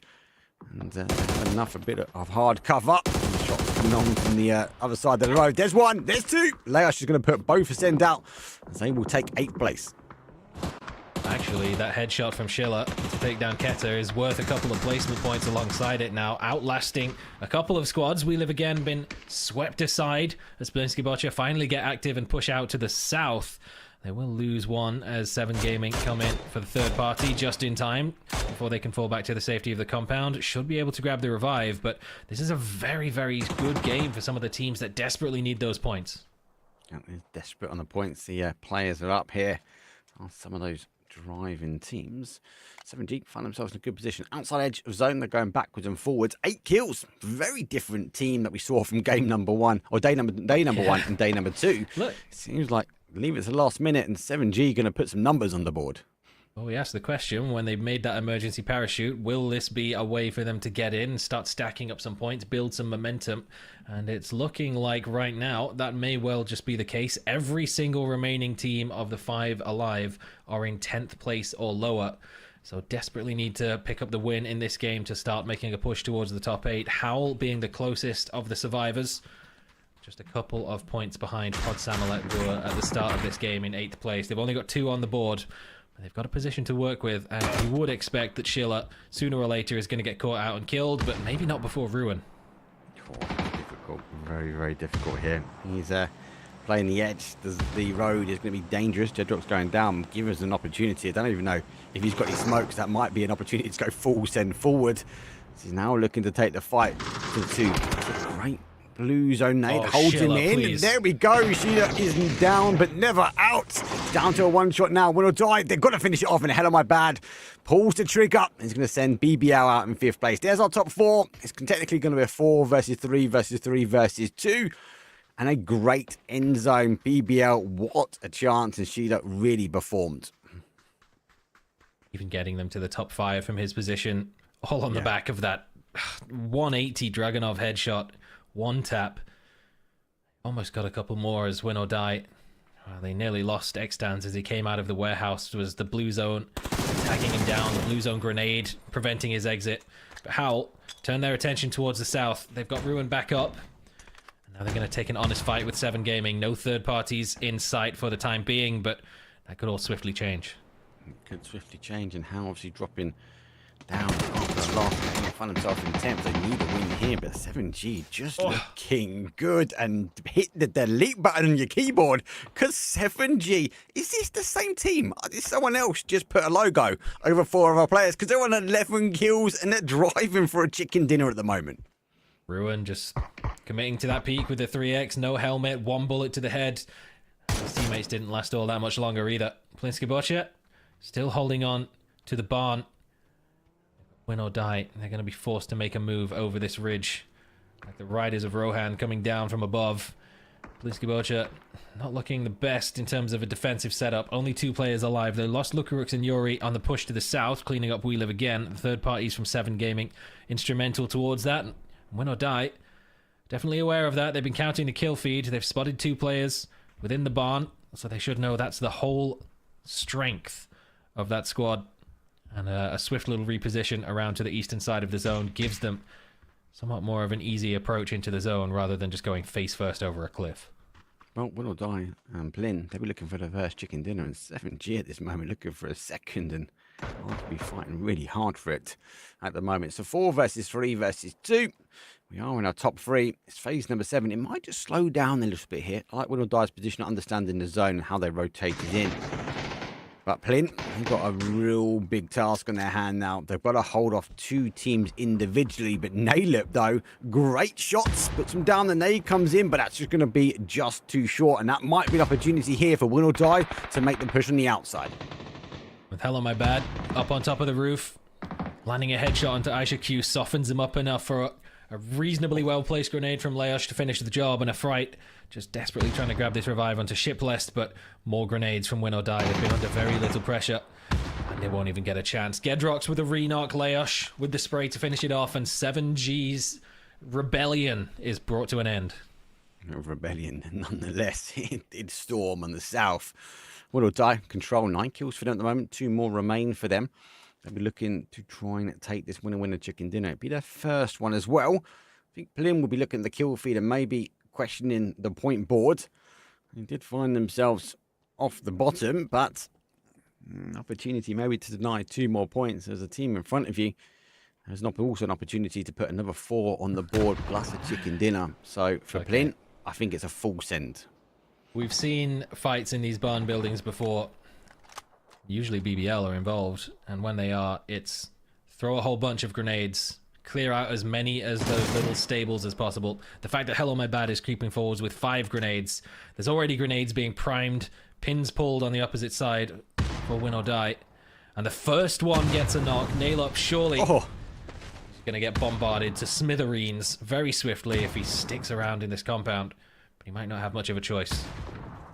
Bit of a random nade there from my pad, just double checking. Might not even know 100% that the second player is there. It's a bit of a safety nade. Nalip don't, he's got the discipline. He just needs them to come in one at a time. The blue zone provides some cover. Now comes in the smoke, so he backs himself now towards his north side. Catches one player, gets the knockdown. That's a key knockdown as Hell on My Bad down and out. But instant reaction from Win or Die. That's 11 kills. It's a 21 point, and it's the first time we see Win or Die put a winner chicken dinner on the board. Well, this is the first time they've done it. They didn't die, but they did win. And you know what? In their position in the standings coming into this game in 11th, those 21 points go a long way to securing that top 8 spot. They've leapfrogged so many now. Pod Samolet, Footy Sports, and Tropic all left by the wayside, eating the dust of Win or Die. And that final win of our final Miramar of the upper bracket might just be enough to be what they need to get through to finals. Well, there was a lot of dust in that. Sandstorm's disrupting too. For now, we're going to leave the Sandstorm and disrupt, and we're going to go to a break. When we come back, it's going to be Tago, and we need to have a look at that leaderboard. Listen to the call. Feel the wind. Take a deep breath and enjoy the immensity. All is real. Focus on perfection. With the real power inside you, play the game like an invincible monster. A power that rewrites the rules, speed and performance. From Monster Notebook, Monster Semruk, for game changers.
Well, Miramar did not disappoint at all. And look, first and foremost, welcome back, Fadek. I want to talk Sandstorms because it wasn't just one. There were two teams, and one of those teams was consistent. And look at this, how unfortunate a doozy blessed by the Sand Gods. The Sandstorm came in perfect timing. Yeah, I think I saw Bestialog in the chat as well. You know, make a couple of jokes towards Hal. Unfortunate. I guess that's got to be karma, right? That's got to be karma. Something they must have said or done in the last couple of games. The Circle Guards just put the Sandstorm on top of them. But yeah, unfortunate for Hal. I thought the idea itself was great, but also I was very surprised because then again, I said it before as well. After the first game, I was surprised to see them continuously play aggressive in the early stages, and so far they've had limited success with this, but they just don't want to stop, right? They keep on going with it. This time around, it is a camp. What's it going to be next round? So I'm excited to see if it's going to work to some degree, right? Because they still need a couple of points. As we've said, this is one of the teams that is on the very brink. Likewise, for 7G, and I got to highlight them. Good thing we have this clip going here. Look at the team play on these guys, and this pretty much was a continuation in the next phases as well. Look at this. One guy straight through the smoke, one guy left side around, one guy right side around. That is great team play. Everyone gets traded out equally against the Twisted Minds that, yes, has been struggling, but it's still packed with incredibly talented players, especially mechanically gifted players as well. So this is not an easy feat. So 7G, I gotta highlight them. Great team play coming out from them. Yeah, we're going to talk about 7G. It was just aggressive, FedEx. They clearly have come into day 3, and it's like they missed day 1 and day 2. They're like, oh, we've got 5 games. We need to put some points on the board. And they were just bouncing from zone to zone, fighting any team that was in front of them. Absolutely, and I mean, once again, this happened throughout the entirety of the game. They just didn't stop, and that's what I really like about this. They had the opportunity to fight in the Deep South. You can see right now they had plenty of teams to the right, plenty of teams to the left, and they used that opportunity as well. They made sure to keep Hal towards the western side. They made sure to keep out Pod, and it worked out perfectly. This is the kind of confidence you need if you want to make it back into the top 8. And the confidence did come, though, from Win or Die at the end of the saga. They were, at this point, looking to try and take the win, despite Sheila putting a 180 headshot on. They were driving, really, for a chicken dinner from that point. Yeah, and this was a really, really smart play as well. They'd been reading the kill feed. They knew that Polinsky Bocha had lost a couple of players. So the second they saw that there was 2 players present in the barn, they knew that the longhouse was available, and they used that perfect off angle for Hello My Bad to get up on the roof and just hold the anchoring position while they made the push to swipe aside 7 Gaming. Unfortunately, he did lose his life. He was the only one to go down before Nailup was cleaned up, but when you're up against a man with level 3 gear, catches you by surprise, not much you can do. 1,000 damage though for Nailup. They didn't really have the highest in terms of kills, but holding on to that central position as long as they did, he was definitely DMR farming for the vast majority of that game. It feels like every team at the moment is fighting hook or by crook in that middle pack that we spoke upon early. I believe the leaderboard is going to update shortly, but the difference between one game it can be huge. And FedEx Win or Die, there's a big difference on there, and they've got a little bit of a freeway in towards zone as well. Yeah, they were having some really good rotations, and I really like what they did. They were only one of the only teams, in fact, the only team that played into the northern side. They took Los Leones, they grouped up on top of Los Leones as well, not only in Los Leones itself and the higher story buildings, but also towards the eastern side, up on the hill. They were at one point controlling, I want to say, 1/3 of the complete zone, and that's how they structured it as well. They used that information, they rotated downwards towards YD and into the warehouses that they controlled in a very good timing as well, and then made sure to group up, make a good push across the zone as well. So once again, great rotations coming out from Win or Die in this game, and deservingly so, picking up the win. I gotta say though, Polinsky Bocha, it's a weird thing with this team, right? Nailup and Lukaroks both playing for different teams now, essentially, in the later stages of 2024, and both of them not really finding their footing this time around as well. Zone, massive impact in this circle. You kind of didn't want to, I think, confront them like that, Saga, but if this is the best game you've had so far in terms of placement points, and it's a game where you didn't have to move for 6 phases, then it's just not going well.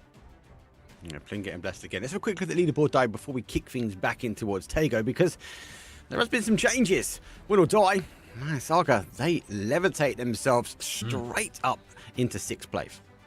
Big jump from 11th up to 6th, and with a decent points buffer to go along with it. 10 points clear now of Howl, who have crept their way up into that 8th place position, to the detriment of Entropic, of Exhalation, and Pod Samolet, who are now, well, Entropic is tied on a tiebreaker, secondary tiebreaker, the same amount of placement points, the same amount of kills, the same amount of overall points. is now the difference between 8th and 9th place. There practically isn't one, and Pod Samolet is right there on the doorstep, so we're going to have to deal with that. And there are still teams, again, if 7 Gaming can keep up this pressure, this momentum that they built in that previous game, winning a couple of key gunfights against difficult opposition, they might just throw their name in our final 3 matches. In fact, very quickly, 7 Gaming, 10 points left for them to get to 8th. That's completely doable with 3 games remaining. Absolutely. Once again, I was very surprised from the team play. Right, they just showed us. It wasn't just a fluke that they won these fights. Once again, I want to highlight the fight they had against Twisted Minds. One player straight to the smoke, one guy left side around, one guy right side around. This is the kind of micromanagement inside team fights that makes the difference on whether or not you qualify for a top 8 or you don't, right? Because they have been struggling. Let's be honest, they've been struggling on the road stage. They've been struggling in getting isolated fights as well. This round they had it. They showed us they can win isolated fights. So maybe that's the strat they were going for in the first place, but just weren't able to accomplish. If that's changing right now, they do have a shot. 100%. 10 points is like nothing at the moment. 10 points is nothing, and we have to isolate Phalanx as we say goodbye to him now. It's going to be round number 3. Taego, sometimes difficult to isolate teams because rotations can be pretty difficult. Be interesting to see what these teams do this time round, because it's our final Taego left for the upper bracket. We've just had our final Miramar, and it's time for the final Taego. And like you said, rotations can cause teams a lot of problems, particularly if we're having shenanigans like we had on day 2's Taego match, where yes, about a 7% chance at best of a northwestern shift back towards Yongchon sent us exactly there, and everyone was scrambling from the get-go. Teams were killing each other in phase 2 in the city itself. Twisted Minds was using a glider to fly across the river, and still somehow Example was finding ways to be a blue zone criminal, creeping up behind teams and getting far more kills than he had any right to get in those positions. But it's not been enough to keep them out of currently 15th place for Twisted Minds. So they've still got a long way to go, but you know, even if they go down to the lower bracket, we definitely have high expectations of that squad, and we'll be seeing them later on in the year regardless. But now the fight is really in the hands of Howl Esports, Entropic, Pod Samolet, Exhalation, all those teams that are within just a few points of that top 8 cutoff. And currently Foot Esports is only 2 points ahead as well, so they need to start turning their fortunes around, and getting bodied by Na'Vi on the northern side of Yongchon is probably not the best way to start that off, so let's hope that doesn't happen again. You're right, it's 2 points for Esports. Like, they just need to go aggressive. They've got the confidence. I don't understand, they just can't shake at the moment. 7th place, and the other teams are closing down that gap. Well, at least we're not going to get teased with a part north, mainly south, and it bounced towards the north. But on the other side of that coin, there's a lot of teams now that need to get rolling. Pod Samolet, they're still in the air, pins on the car. He's going to rotate towards Godok, and then we obviously see Foot NC also repositioned as well. He'll be looking for a position for the team. There's a lot of opportunities now, especially for teams that are going to get themselves over the bridge, or maybe an Entropic that might be looking for some points themselves, because they're only 5 points away from 5th. Do they hold on the south here? Do they try and capture anyone coming over from Fishing Camp? The only issue with doing something like that is that if teams do manage to slip by, there are multiple other ways to get across. What's going on there? Interesting. Okay, already. That's some early attempts at mortars, and they weren't too far away from Smash's buildings. Ears might be ringing a little bit, but there are still multiple ways to get across the river that are available and in play. That was a big problem with the shift that we saw in yesterday's match, was the vast majority of the bridges, even the broken bridge, which is sort of towards the center, was out of play. Teams had to go all the way back towards Palace to try and find a way to get in on the northern side, because every other bridge was just so damn busy. This time around, there's plenty of options, but Entropic, in this position, I feel like they've got an opportunity to go and find somewhere that may become a priority position, or at least give them a good chance of playing in to a more central position. So to not take that, it would probably be a missed opportunity. Might be a missed opportunity. Let's see who does take the opportunities. And I feel like Taego is that map at the moment still. Like, it's either make or break for you. And looks like Howl making a break for the bridge, same as 7 Gaming. Again, 10 points is doable. Yes, there is still variations. Yes, we have to still take onto account other teams and positions and what they do and don't do. But goddamn, 7 Gaming looking strong today. They'll be looking to do the same now on game number 3. And Tropic did give up the bridge. I think it is the right call. They're going to work their way a little bit more in towards zone. Actually, arguably, they might be pushing themselves over towards that double bridge on the west-hand side. I feel like at the start of the day we said maybe 5th down to 12th was the danger zone, teams that would be more than likely competing with, you know, relatively good performances. But the way that the day has started off, it's looking more like potentially 7th down as far as 13th, maybe 14th. It's only a 20-point gap, and we've seen time and time again that that can be closed in just 1 or 2 games. 8th seat, far ahead of Foot Esports. Just scouting out, he will have heard the rotation out of Godok for Pod Samulet. He's trying to lurk his way into the compound, maybe pick up a sneaky kill as Vard shows his presence, draws the attention of Dante, gives away the fact that there are 2 players here. Dante, if he's not careful, might just walk face first into the trap. Sounds like he's Zeki'd as well. He doesn't actually get back in that vehicle and move. So I think Vard's doing Vard plays, trying to push Pod to this side of the compound to try and get him. And he's just laying low, waiting and watching the Oracle hit pretty hard if the players come down one at a time. Look at Foot Esports, though. They know the point split is too much. It's too close for them. They don't want to be leaving it down to the last couple of games. So they position the other 2 down on the south. For now, though, some gaming still continue to rotate to the north. They're now going past Godok and looking to get on the north side of the zone and push themselves up into the mountain range.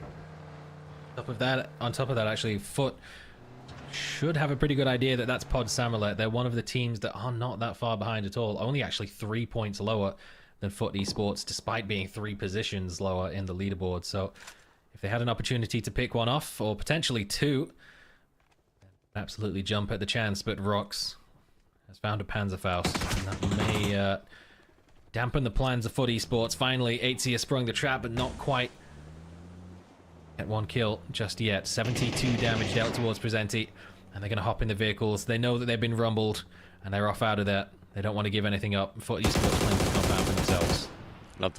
Love the fake smoke on the car as well, just to stop the run through the compound.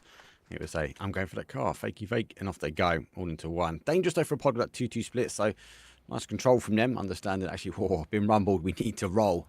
How on the other hand, they're driving around pretty close towards Team Ascend now, because trying to look for some initial shots for them, but the cars will be rotating past. Everyone seems to be pushing towards the north side of this zone.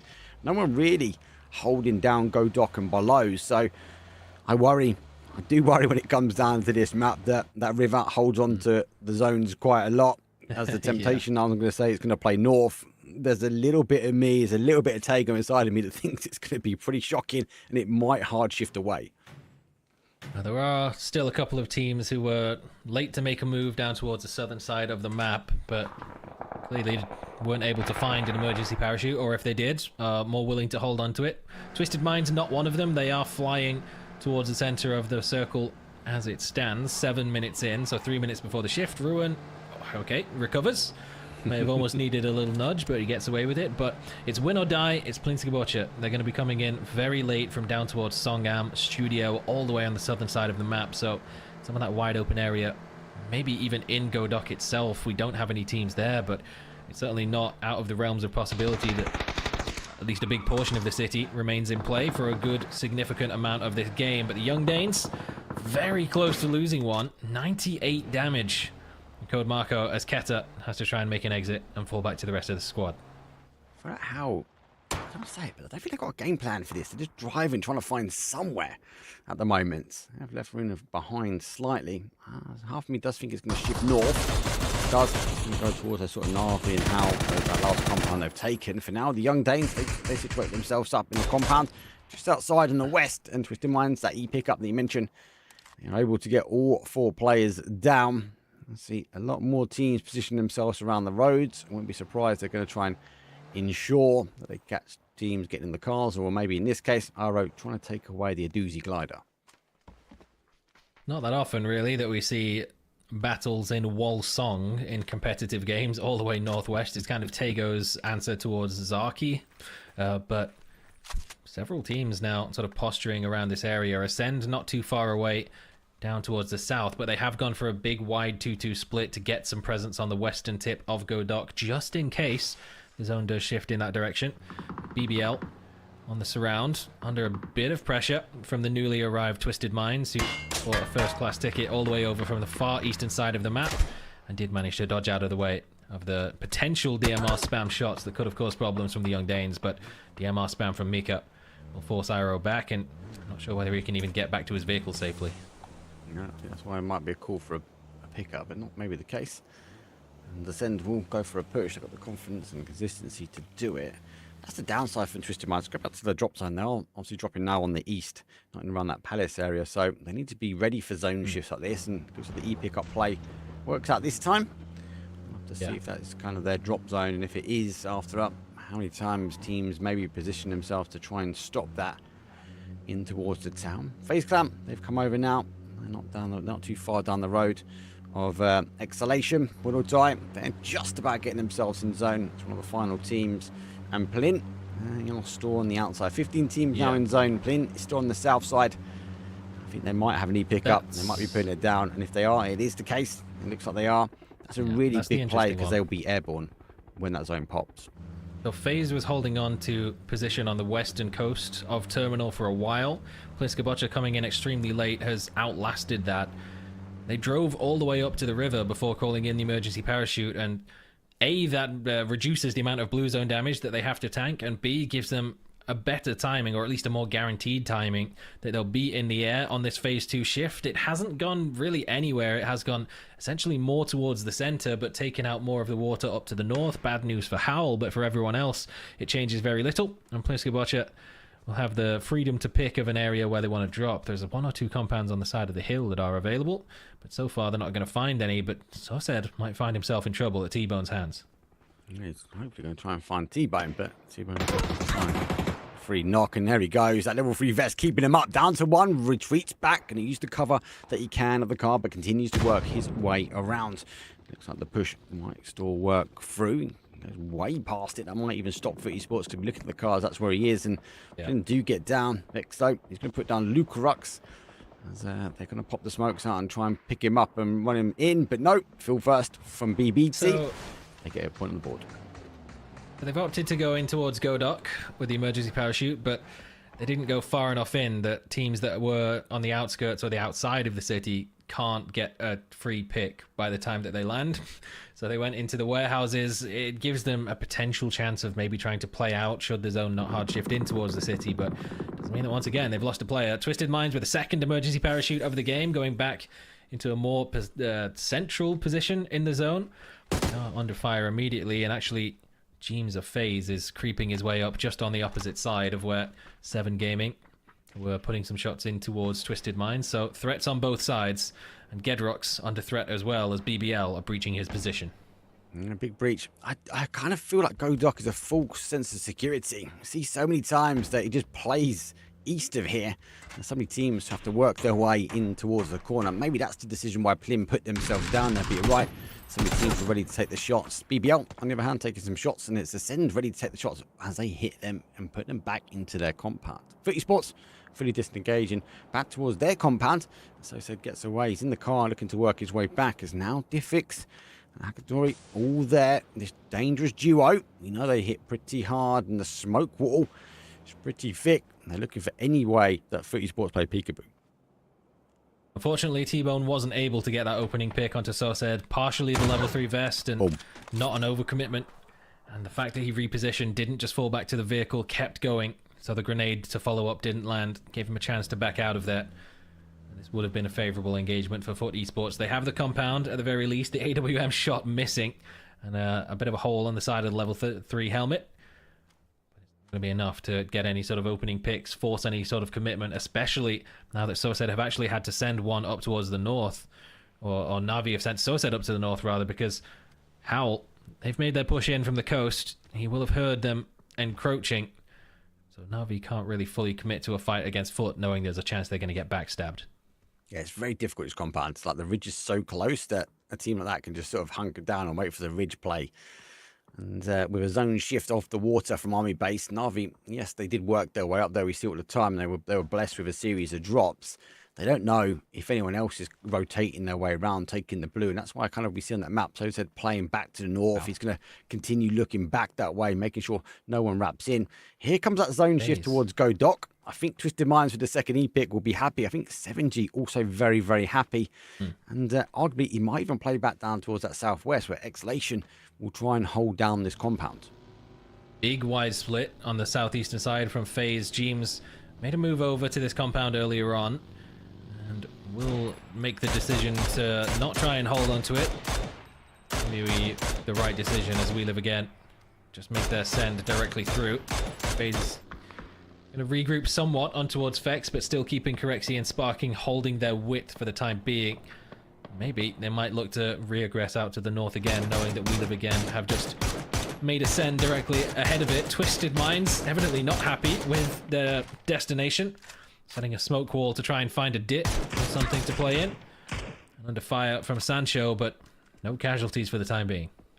Yeah, no casualties is dangerous from FaZe because they've got to ensure a lot of teams are going to rotate down their way. Talk about rotation, though. Tropic, though, goes straight past a Pixel.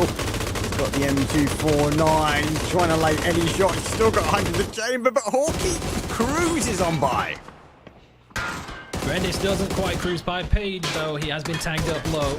So Page only needs to hit about 30 damage. He does exactly that, but multiple teams firing back into his position. And Tropic, look at the mini-map. They were getting lit up like a Christmas tree, and they're gone before the engines are even turned off on the vehicles.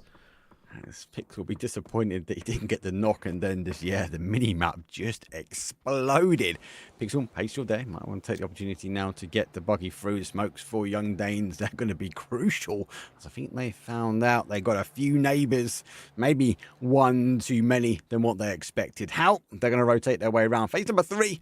They're going to come on the other side of GoDoc. I think they're just going to try and calm this one down. Maybe let a few more teams fall before doing that Howl full send. Really, the Howl full send is limited on their options of where they might even want to end up. Let's see where the zone for Phase 4 will probably force them to make a move in about 40 seconds. Win or die. Cleaned up. Will be one knock from Extans, but swiftly traded as Thenderlost had smashes back. The rest of BBL just holding on to the southern side of GoDoc. 2 was all it took. Win or die denied their back-to-back and their push in towards the top 8. Well, they were successful holding on to 6. Mean that the rest of the teams that are looking to chase now have a set goalpost for the end of this Tego match. Yeah, and BBL, they're only 9 points shy, right? To get themselves to 8th. And then it's a climb. So with that team out, they're like, hold on, you've done it last game. Let's do it this game. I'm going to wait to see if GoDoc is going to be subject towards another Tego. For now, I'm expected to go the other way, and it does. It does put out towards, I think, that east-hand side, and a lot of players like ourselves have been looking at this zone going, there's only a few places it's going to go, and as I said, GoDoc for me is just a full sense of security. Yeah, there's a good reason why Plinsky Bocha made them move out towards the eastern side. It does cost them 1 because just look at how wide open that compound that they dropped into is. Just couldn't get to safety in time, but it at the very least does mean that while taking that emergency parachute, they're going to be lacking vehicles. They don't have to try and make some kind of rat play or at least cross the wide open crossroads ahead of them, where they would have almost immediately got shredded by BB Team and Ascend. Ascend not even going to have a chance to make a move out themselves. They're going to have to find some sort of opening. Maybe there's one onto Ruin, but a knock from Rista across the road to Brex. They just stem their push for now. A couple of nades go over the top. Plin always do find themselves sometimes give or take in an end zone in a compound, so they'll be eager to try and ensure that Ascend don't cross the road towards them. How on the top side, T-Bone taking a confirm on towards Diffic, and 7G also getting involved in that. Seems to be involved with a lot of fights at the moment. And Plin gonna be focused very much on that Ascend push now.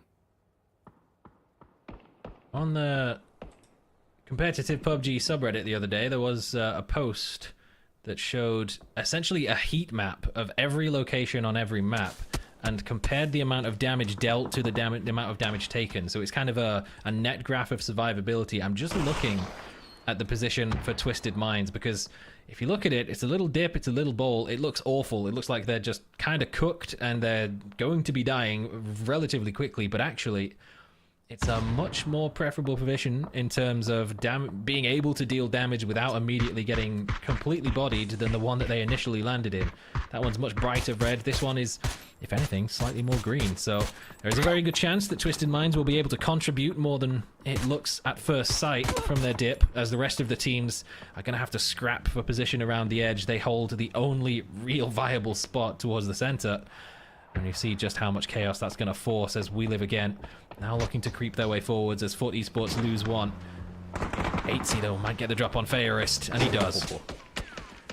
Hakaduri, he's now out, so they're going for the drive-by. Timo goes back towards the smoke. It's the tree density that's the biggest issue, and that's the part and parcel of what will keep our Twisted Minds team alive. So Flash goes through out the other side, takes a few shots now, but he can take some shots though from T-Bone. It's WLA backstabbing. Flash goes through, he goes for a full send, waiting for the backup, and actually his backup though is a nade from T-Bone to put down T-Bone.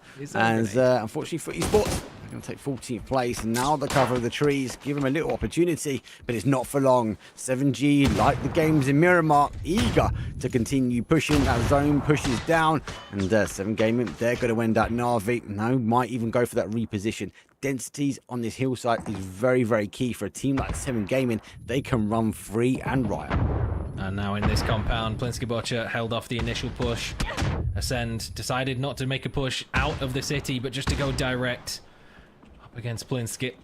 And hearing all the commotion, hearing all the action, of course, Howl hop in their vehicle and throw their hat in the ring as well. But BB team made a move over to the south to try and clean this up. But no, a doozy can't get the better of Ruin. 2 HP, a double headshot towards the end of the spray is enough to sit him down. It will be a difficult one to secure the flush or even secure a revive, because there is still presence from Plinsky in the form of Nail Up with a grenade in hand. He hears the steps of Ruin. He tosses out the grenade, and it gets a good tag of damage. Nail Up follows up with the Org Spray. Howler eliminated. They tried to capitalize, but they simply could not do it. They couldn't. BB team pushing in as well. Unfortunately, the zone is now pushing further afield. Young Danes used a little hill they've got in front of them just to retreat back, and those drops might even play into an element of use of cover. Gotta be cautious though, after they take the fight with Pod. BB need to work out, and we're also going to see the potential on the other side. But for now, WLA, FaZe, they come from the south, they push their way up. And FaZe now on the other side of this ridgeline from 7 Gaming. They have fully committed their strength up towards the north. They held that wide split as long as possible and allowed We Live Again to make a move past. They've since been eliminated. FaZe more than happy to fill in the spot for themselves. Mixen forced back. Blue zone grenade. It's not going to spread quite as far as Mixen, but it will at the very least force his position. And it's a doozy from Godok. Finds the opening. Hands over the knock to pin. A trade back from Keta. It won't be enough. Presenti finishes the job. Pod Samolet should be able to grab those revives. And now, with Howl eliminated as well as Win or Die, those positions in that top 8 are very limited now, but they're still fiercely contested. Are going to be fiercely contested now. BB and Sadetli go Doc and getting that knock from the Young Danes. They will be looking to go forward up towards our team of Samolet. Flint, they go down, they can deny towards zone. 8th place, take the placement point here. God, I haven't got that res on just yet, but Doozy, he's making the push forward. He's trying to get the steal, and say running back and arguably keeping a bit of cover for Rocks, but I think that's enough done for him. Nomi is free, and look at this. Didn't take long. 7 Gaming, like the perfect gaming experience from our Tulpar notebooks, they come pushing their way down onto Pod Samolet as well. Been really good at timing their aggression. Pushing forwards at the prime opportunity, not really giving any risk towards themselves, but knowing the BB team are pushing in towards Pod Samolet, they can get involved, they can try and get a couple of points here or there with minimal investment from their own side, but a fright will go down. Dante picks him off just before he gets cleaned up by Phil first alongside the rest of Pod Samolet. And BB team very much aware that there's another set of targets ahead of them. They might just continue this push around the northwest. How did BB team just pick up a P90 and an MG, but the boys have been there for ages, and they had the drops as cover. It's like they just left them be. Arguably with an MG and a P90 in your back pocket, it might have been a different outcome. BB, they're going to be restocked now, and we talk about this position. This is the position that you were talking about earlier with Twisted Minds. They've got this like little bowl, provides some cover. As I said, the trees, they deny all shots down. It won't be long though before they try and force BB a little bit further around, and they can draw their attention back towards the fight that's going to engage between BBL and Isolation.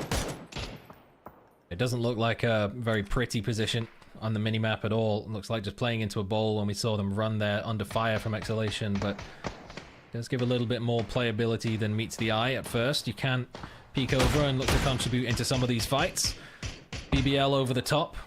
Can't peek far enough to get an angle in towards Twisted Minds, but more than happy to combine to try and sit down BB Team and give 7 Gaming an opening for Kasu to land a nade, but he is taken down before it explodes. Huge nade comes in though.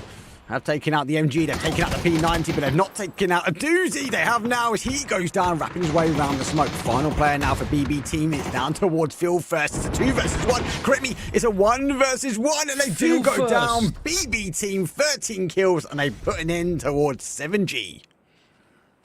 We found out what it takes to put a stop to a team that's building the momentum. Just an absolutely cracked young Russian gamer like Phil First. What a play that was, using the minimal cover that he had from the Pony Cube, with shots flying in from the south, from BBL, from Twisted Minds, and he gets it done. 3 enormous kills, keeps BB Team in the loop, denies 7 Gaming the chance to build on their successful final Miramar of the event. And now they've got a good bit of space to work with towards the northwest, with FaZe just happy to maintain a hold on the east, force everyone else to conglomerate on the south and western side of the zones, and it's really going to be rough for any of them to try and make a move anywhere. Well, 2 teams on the north, 2 teams that don't really need to take a win. And with BB Team still away 13 kills, these teams in the south really need it. BBL, they are going to fall in 5th place, and then we go towards our top 4. It's actually a 4 versus 4 versus 4, and with BB Team having to sort of extinguish 7 Gaming, leave them on a dangerous 2. Like conglomerate is a word that Toby would love to use. If we learn, it means to gather into a compact mass. So in case you were wondering, Exhalation are going to try and be the first to dislodge FaZe from their wide hold position. With Jeems all the way separated, he's going to have to come back. Salik actually lands a beautiful bolty shot on towards Perfectix, just while the rest of the squad is turning their attention towards FaZe, but the grenades get Sparky down. Jeems going for a drive-by in a milk truck, and it might just be enough for Correxy to sweep around the smoke, sit 2 of them down on the front line. Hey, James goes rolling past with Milk Truck, and he's just like, yeah, I'm going to take these ones. Keep on rolling. Crixie puts down 2. Exhalation down to their final player. Now they are going to retreat back, as Sparkling is the sub for them today. And he'll be trying to get the res back on. BB Team going to try and take the opportunity of all the smokes, all the commotion in the north to try and reposition. They didn't go for the old MG P90 combo. Looks like 5.56, and that P90 was best.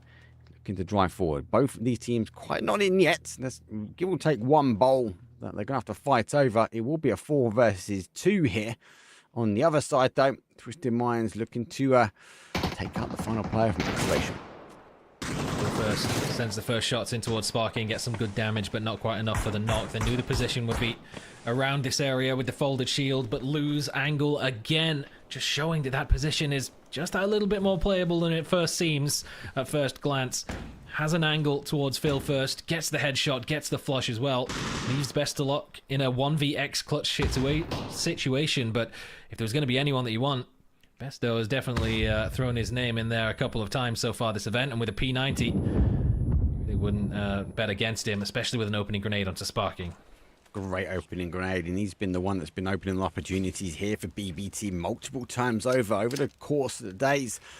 He's looking now to try and make the push forward, keep the pressure on. Feck's going to put Barkin over his back, that he knows then if they're going to go for the reds, they're going to take 2 guns up, puts it down to a 2 versus 1. The smoke has already bloomed. So he'd be looking to go his way through.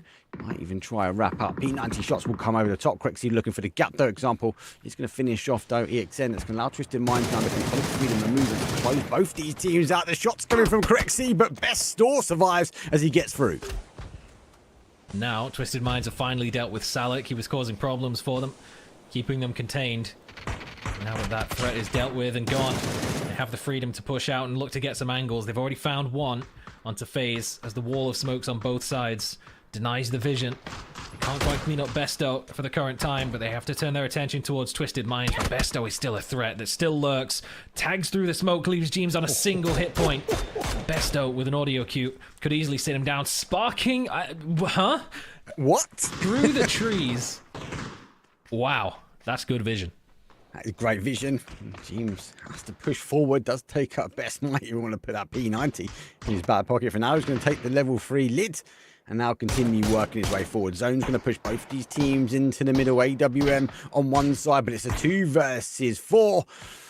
And actually, make that a 3. That's a quick kill confirmed. Perfected. Did pick up correctly. And that's opportunity for James. He needs to get a little bit further forward if he wants to try and stop any of these Twisted Minds move into the next ridge line. Very, very dangerous end zone, and it's very open terrain. A minimal ridge to try and work with, or a tree or two, and that's all they have. Whereas FaZe have a bit more freedom, a bit more hard cover, a few more trees and a rock for James. Even if they consider making a bit more of an aggressive push, another airdrop towards the middle. They could grab a refresh on armor if they're able to get there, but they're lacking in smokes. They committed so many to try and hold down Besto. While they picked off Lou in the far background, he does have an AWM and finds a gap in the smoke to sit down James. Spots Sparking on the run, goes for the spray, but he's very low on ammo. Needs to make it count. Doesn't even make it count. There's only 2 remains. So 2 versus 2. Twisted Minds are split. FaZe, they're stuck in the pocket slightly because we did see, obviously, James go out and wide. He goes down. Lou trying to take the fight here. Sees Fex as he plays peekaboo round one side. Sparking on one side with the sub. Fex now dumps over those flashes. He's going to go aggressive now as he try and plays over the top. Fex now tossing the flashes back, but he gets caught himself. Now he can see the backs of the player. There's 1, there's 2. Winner, winner, chicken dinner. It's FaZe Clan. It's 11 kills, but Twisted Minds, they got an aggressive second place. And I know they didn't get the chicken dinner, but you're going to take that from Twisted Minds.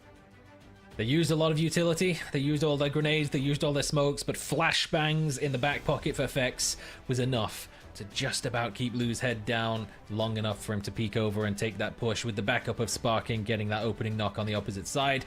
Could have honestly gone either way. Both teams running very, very low on ammo towards the end. Fex barely had anything in reserve, so they had no choice but to really get up close and personal, but just that extra bit of flashbang and Sparking getting the better of the long range 1v1 gives FaZe a fantastic win. It was a fantastic win, a very difficult ending as well, all open train. That's our last takeover though for the upper bracket. We're going to take a break. When we come back though, it's our final 2 games, and they're going over to Erangel. Heroes. They're made of actions. They know how to win. They're out of this world. You know them. Be one today. Get serious. Be the story to be told. All you need is dedication, perfection, precision, a winning attitude. Become one with your duo and embrace the monster in you. Tulpar for serious.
Welcome back, Alex, as we say goodbye to Tego. It wasn't just one opportunity, though, for the rotation. Multiple E pickups going backwards and forwards across the map. And with our Twisted Minds, unfortunately getting second place, double E pickup seemed to be the way. Yeah, Twisted Minds really needed a good game, and unfortunately, it wasn't as good as of a game as it could have been. Honestly, I think they could have had the win. Unfortunately for them, it's only the second place. I said unfortunately because honestly, we expect them to do greatness, and we said if not now, when's it ever going to happen? Because otherwise, you will have to play in the lower bracket. So at least the second place, they're on the right track. But look at this. Yeah, 2 times an emergency pickup is something we see very, very rarely. And as you've said, they opted to go for a very centralized position as well. Overly center, actually. This is more centered up than what we've seen so far from them. Even in phase 3, the shift down south, the center up around the city happens. And look at them. They're jumping down into the dip. They're jumping down into a position where they can recenter immediately afterwards. Now, this is a position that, you know, is in until the very late game, and they kind of expected that as well, but they do lose a player in that process, and that's the point I'm trying to make. If you do play that centered up, you cannot lose a player. That was the main problem they had in the late game area against FaZe Clan, why they didn't have more angles, where they couldn't trade things out, and eventually lost the game as well. Unfortunately for Twisted Minds, if that wouldn't have happened, I think they would have won the game as well. It's that part and parcel, though. They took the E pickup and they took the E pickup back, right, and they had no vehicle, and Saga, they run quite a bit of distance out of the trees, open terrain to get to that position in the end zone.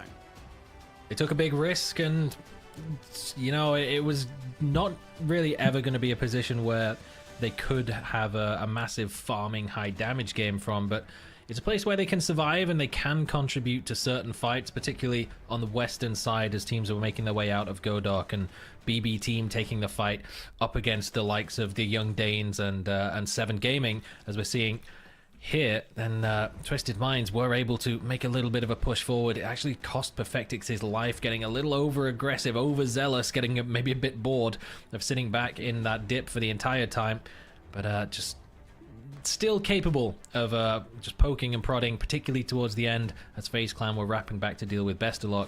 It's enough to get a second place, but you know, there was extra 6 points that they would have got if they were able to win the game, take out the extra 2 kills from FaZe, plus getting the extra points for the win.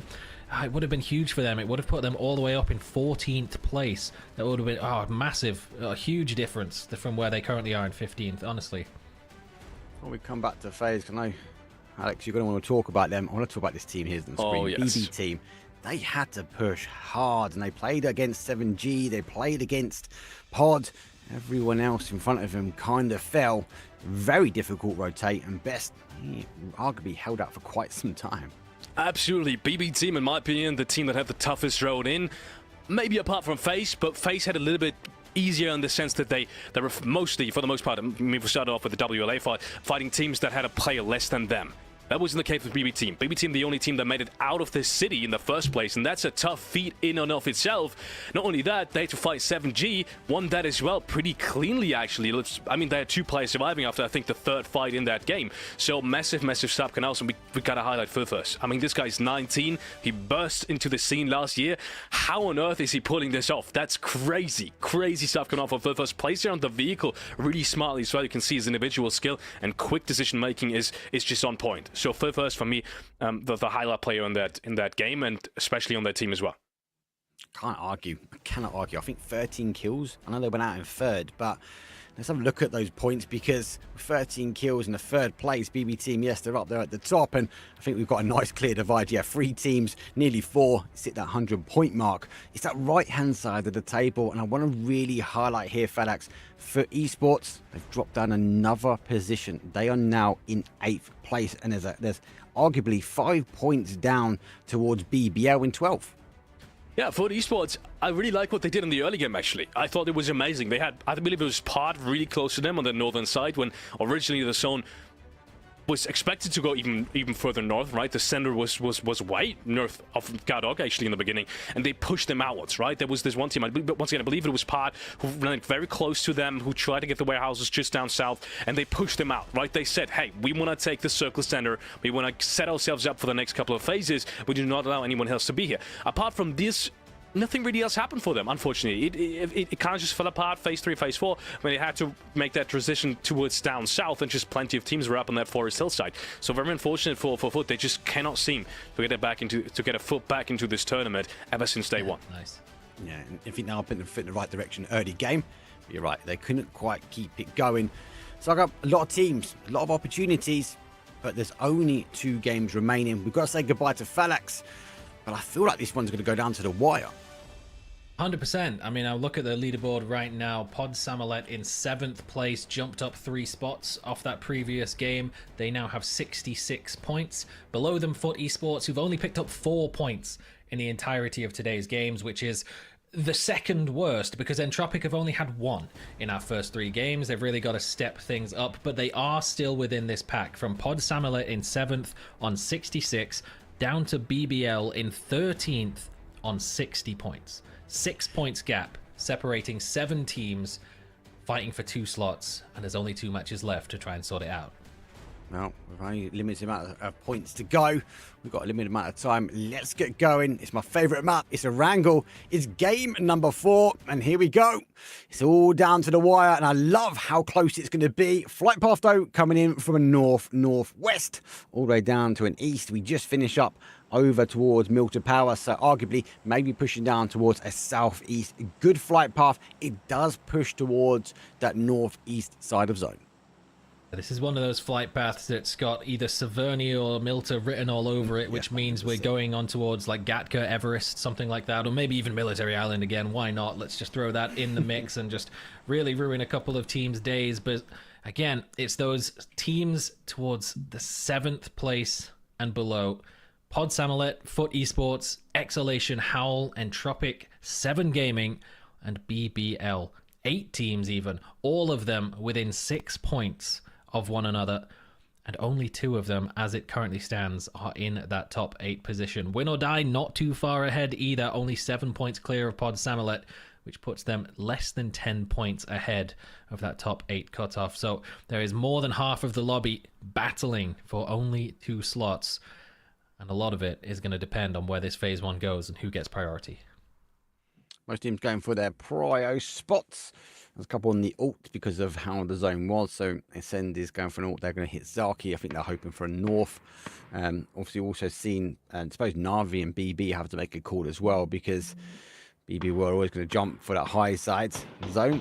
Does come down, centralizes up, does hold a little bit of that military island in. But for teams like Young Danes, Twisted Minds, even Howl, they're going to kind of like this zone shift. I wouldn't be surprised to see them reposition. Pixel taking a few shots over, but Torlins is out. He wiggle, jiggles, and he does make his way to the tree, but he's going to need some reinforcements quickly.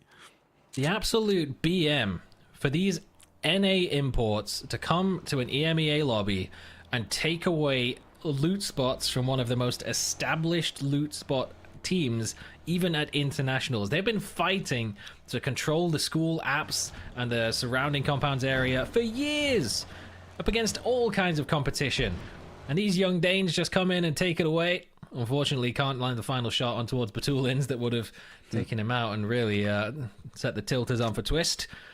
But Young Danes really pushing their position now as a team that is relatively locked in towards the grand finals, and they're just pushing their luck. They're seeing what they can get away with. They're limit testing, and Twisted Minds is definitely a prime target when you've got a team of that caliber who's struggling, who's not really anywhere close currently to the cutoff point.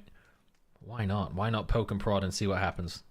Yeah, they really need this game, Twisted Minds. There's 16 points, for those that don't know, onto 8th place. And arguably, again, you look at that roster, you look at the discipline, you look at how well they play, and you're like, they could do it. They generally could do it. But if they would have lost one there, very, very dangerous. I do actually think another dangerous team we've got out there is WLA. That at this point, they're down to 16th. They've dropped their way down. They've had a good couple of games. They've been aggressive, though. But now they know they're going to be playing in that lower bracket. They kind of got freedom of movement. They can maybe be aggressive. They can play how they want to play. And that could disrupt, again, teams like Twisted Minds that be looking, even arguably maybe take Twisted Minds out of it. Teams like Entropic, Howl, BBL, Exhalation, maybe even Foot Esports, because they might roll their way down. Would do a little bit of targeted pressure. Exactly what I'm talking about. we'll call it. We won't call it trolling. And Plinsky Bocha, I'm not sure that's a team that they necessarily need to target, but I mean, it's likely that both of these teams are going to be making an appearance in the lower bracket anyway. But We Live Again came ready and prepared for a breach. Double-barreled shotguns, UMPs, they came out quickly, but Lukarux, here's the vehicles, he repositions, and he's got cover from the long-range angle as well. And that shotgun is not going to reach. He's not going to get any damage on towards him at all. This is exactly what I'm talking about. It's dangerous, though, when teams go out and they know they're going to be in the lower bracket. Not down and out. They've got 2 games here that can cause levels of disruption to any team coming around. Any going to take the opportunity now while there's no teams on Potato Hill to go up and over. I love how Lukarux, though, reacted to it. They did play his way down. Blimp, they are going to be taking some long distance shot. They are spread out towards the old Navi drop zone. GG's current drop zone as well. So they might need to rethink where they're going to drop, though, in the lower bracket. Nordskiff, he's going to tighten himself down, and WA wanted this compound, and hey, they took it. I think the question is now, do they stay here or do they continue moving on? Yeah, this felt a little more like just, we're going to go for that compound. Doesn't matter if we die trying to take it, as long as we force whoever's there off, and maybe if we lose 1 or 2. In the grand scheme of things, makes very little difference to their overall fate in the upper bracket. So they're going to grab themselves a very actually strong position. Plinsky Bocha forced to give up what could well have been a split that they looked to hold on to for a little bit longer, giving up some options towards the later stages of the game. But they won't be all too disappointed with the position that they've been forced to regroup on, especially now that there's an airdrop crate dropping directly into the middle of it. Take it. BBL going to work their way down now. Come over from Rozuk. Lou is down, and Torlin's now working his way back after taking some initial shots. Level 3 vest. Perfectix trying to stop their little breach through Smash, but he won't be able to stop the flush. Lou goes down. BBL, they're going to reposition themselves now all the way back into Rozuk, and they'll be trying to look to get Smash out. He's going to get as much speed as possible across that wall to 90 shots. Now he's going to go for a full send and use the trees as cover. Perfectix. Twisted Minds just really can't catch a break in the early phases of this game, can they? No. Getting bullied by the young Danes. BBL, they picked one off and looks like they were considering making a full send breach. Sure, it's the play that's going to get them those extra points that they need to get into the qualifying slots, but it is BBL after all, and any chance they get to take a scrap against their next door neighbors on our angle, if they sense that they're weakened, then I'm sure they'll commit to trying to take them out. Shipless goes for a bit of a spin in the middle of the field, but should just about be okay as the rest of the squad arrives for support. That spin, I thought he was going to go for the push, but nope, they continue going all the way down towards the south. They're going to rotate their way around Pin, trying to get the final shots on towards them. Our teams though, they're on the rotate. This is down in the southwest corner, so it's a huge wrap around. I think they might be trying to look maybe on the hillside. Maybe they're hoping for it to play back again towards the south. Presenti, he's just in the hillside south of Pachinki. He's going to have a little look over the top. I think you can see there's an E-pick up above him. I think he's waiting to see where those players are dropping. As you can see them, they are still connected. They are still engaged. And there we go. 7G, they're moving their way back towards their compound. Emergency parachutes in use. Is that going to end up? Where's that coming from? That's going actually from towards the military island.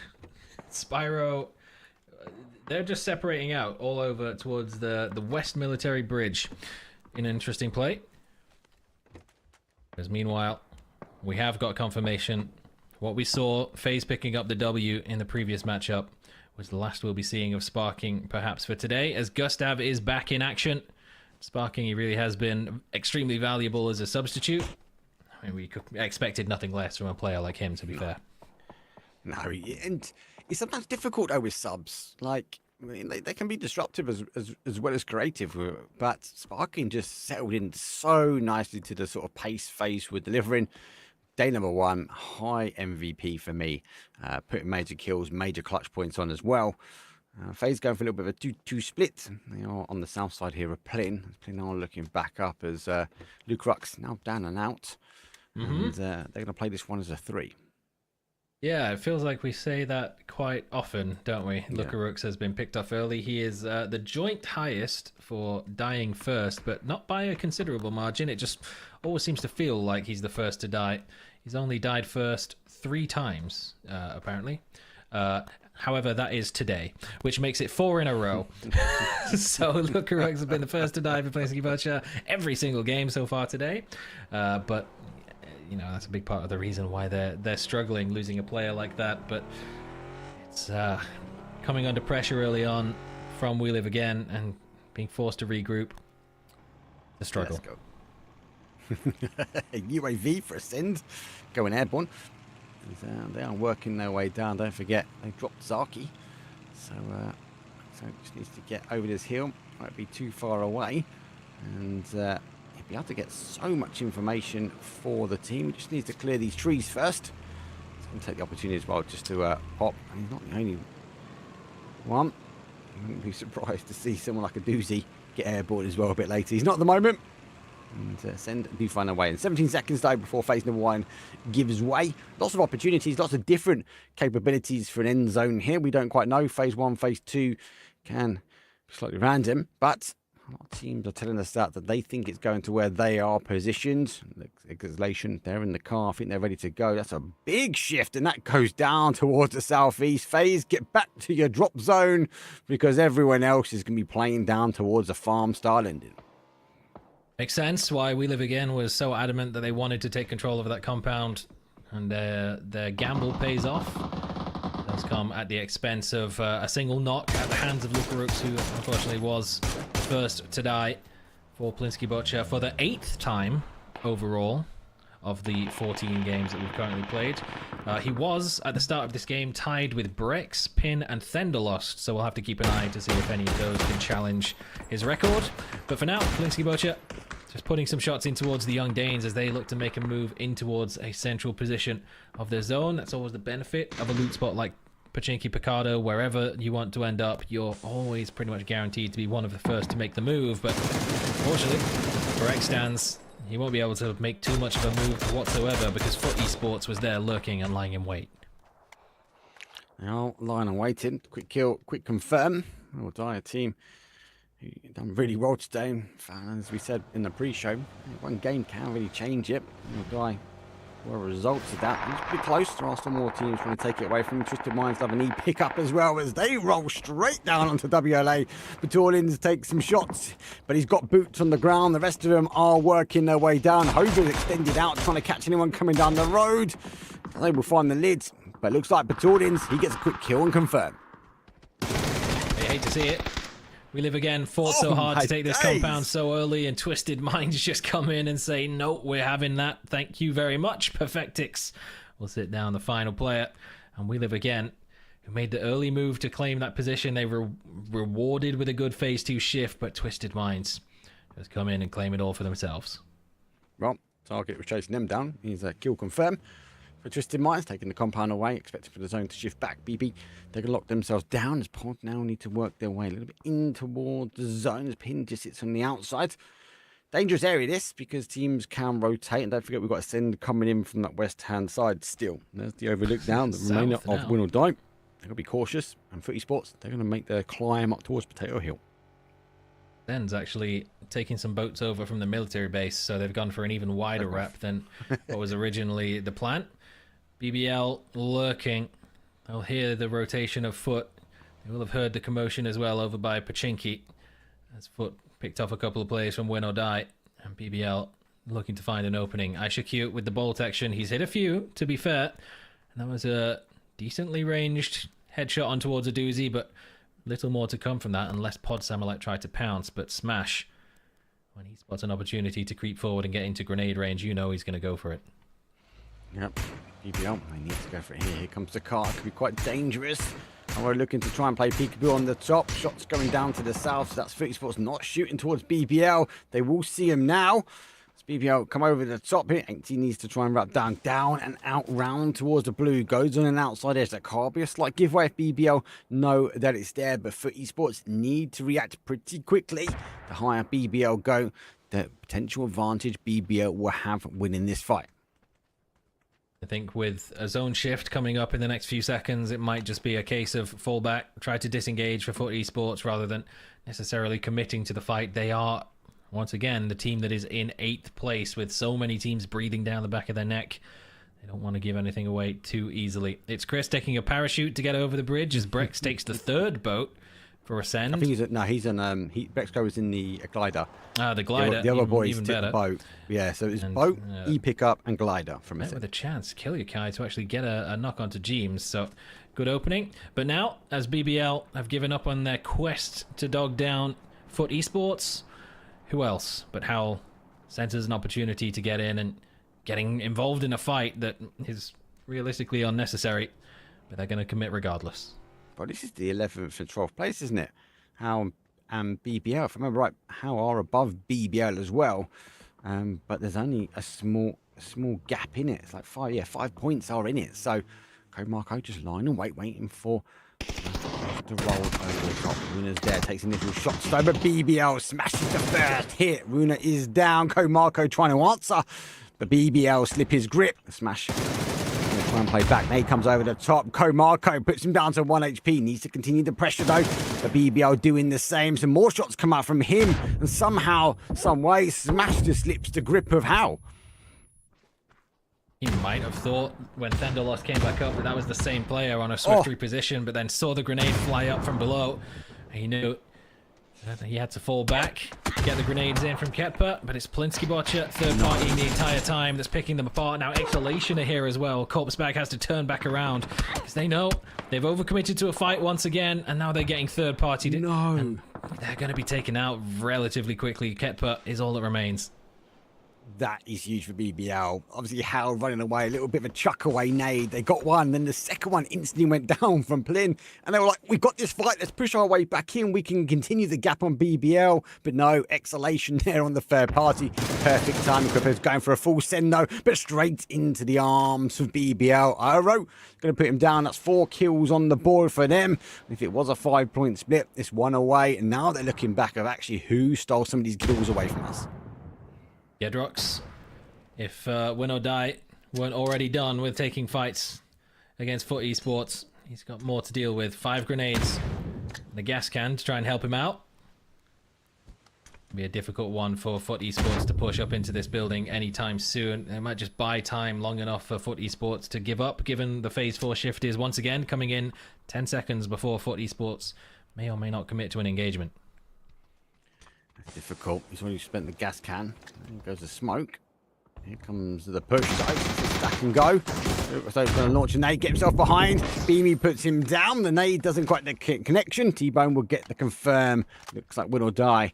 Down to their final player. That's the speed in which Foot Esports really wanted to deal with that. And that's talk about taking the fight to them. Now they're going to try and get themselves ahead of BBL. They know there'd potentially be a team coming off Potato Hill. It's going to be down to a speed wrap. But talk about a wrap and drop it. Fendiz can't find himself on the outside edge of blue as that tire hugs it as close as he can. They're just going to get funneled directly in towards Hakatori. He only needed a tiny bit more damage onto Grandis to get it, but he won't be able to do so. Hops inside for cover, seeing that the support is on its way in. Has to... And the grenades out, Grandis, yeah. Just got out of the vehicle slightly too quickly, knocked himself. Looks as though the exchange of grenades won't amount to all that much when all's said and done. Hawkey, though, he's going to do the exact same thing. He fell off. Now he's gone down. And Tropic doing more damage to himself than to Na'Vi. What is going on? They've able to get the res back on. And they're on back to a 3. Hawkey's been down, confirmed. And Killfeed, though, you can see BBL versus Foot Esports, though. Johnny gets a little love tap from the car. Might be another tap as well. The car will blow and explode just up and over his head. He gets away with that. He's going to be able to put a med back on. And Tedrix, though, he's just playing in the middle zone. Navi unable to make the push. And Hakatori missed a huge opportunity to get a knock on the rotation round. I mean, the knock ended up happening anyway. Hakatori had nothing to do with it, but they got the revive, and now Hakatori's been kaboomed. Janny with a couple of back-to-back grenades. Diffix came over to support. He's now hunkering down in basically the same position. Hakatori tried to get up to get an angle on the upper floor of the Wizard Tower. That's a 4x spray with the orb from Fairist. Gets a connection. Not quite enough to finish off Janny. Oh, it is! Great shots. What is that? The tracking on that with the 4x was disgusting. What control from Fairist. Unbelievable. It's not even the tracking, it was the discipline to cut the shot 'cause he knew the trees was coming and then reposition the gun, waiting for the buggy to be exposed. Great shots, though, for them. Entropic now down to a 2. I like that Jelly tried to be creative and get him on the other side and cause Na'Vi some issues. But now, unfortunately, for the 2 that remain, 1 kill. They've got a little dip as they come out. If the fight from Exhalation and Twisted Minds finish up, it does mean they're going to be on the receiving end of some shots coming down a hill. For now, they are just going to have to lay low. As the shots still from Ferris come through. And they are going down to 1. On the other side, though, BB trying to deal with 7G. They extinguished the flames of them once. It looks like they're doing it twice over. Fedzio going to make the push. It's going to be a grenade drive-by. We've seen them already in the upper bracket. That's not a bad one. He jumps out, unlike the boys from Entropic, able to keep his life. The second nade goes in. It's down to a doozy, but he does get picked up by one of those nades. And Spyro is the remaining player here from BB Team. Yeah, Ascend found an angle as BB Team were trying to get a little bit more of an aggressive position to get out of the way of those grenades. Tagged him down low enough that Afright was still able to pick him off from distance. Spyro looking to try and answer back. That grenade looks good. It will get some damage, but not quite enough to force Afright back. He's going to try and smoke forwards. He's ran out of utility to use, so it might just have to be an attempt to get it done the old-fashioned way with the weapons, but Spyro's still got more grenades being dropped towards him. And Ascend, with shots over the top, surely will deny. Oh. It's a trade. Afright got the better of Spyro, and Kill Yakai instantly demolished him. And that opens space for Ascend to start flexing out towards the southwest of this zone. He knew, though, if he can continue the pressure, Spyro couldn't get that res on it. So, but Ascend, unfortunately, there to trade out. I love the aggressive stance. Pods, they've got to be a bit more aggressive now. For Esports, though, here we saw them work their way up. They pushed BBL back the other way. And Leosh for win or die. You can see him sneaking in on the other side. A dangerous solo, definitely. But the zone, it does shift back towards this way. So, Pods, they need to potentially get a new knock here from Foot. And both these teams are going to try and fight for the west-hand side. Yeah. They have to make their way through Foot Esports one way or another. Leosh was able to get away. The last man standing for win or die. He'd be more than happy to contribute to the downfall of Foot, given an opportunity, a bit of revenge. Twisted Minds lurking in the compounds just off to the side of this as 8C gets a bleed out onto BBL, trying to make their push down from the north. Entropic, well, they kept their head down for a while, but they won't survive the wrath of Na'Vi for long. What's some of that actually? It looks as though the call is going to be not to engage with Foot. They know the setup is a little too strong. They have to find a new way to get into the zone. It's difficult, and under the plane, Pod 7, they are going to rotate further afield. I think they are still going to be sharing this area with for Esports. But for now, I don't want to take the fight just yet. Will die. It's going to be in a dangerous position anyway, because they've got to take the fight back down towards Foot. Still outside of zone. Inty does finish off, so a little bit of a quick engagement. It's petered down very slowly. But for Esports did get the better of BBL. They're going to go out in 11th place. And it looks like Foot thinking maybe that side's clear. They're trying to reposition maybe and waiting for Pod Samlet to make the push on the west. Uh-oh. Pixel holding the line. Na'Vi have made a crash onto the single. He was waiting ready with the Panzerfaust and Exhalation from up on the side of the hill. Make sure that Na'Vi will move no further.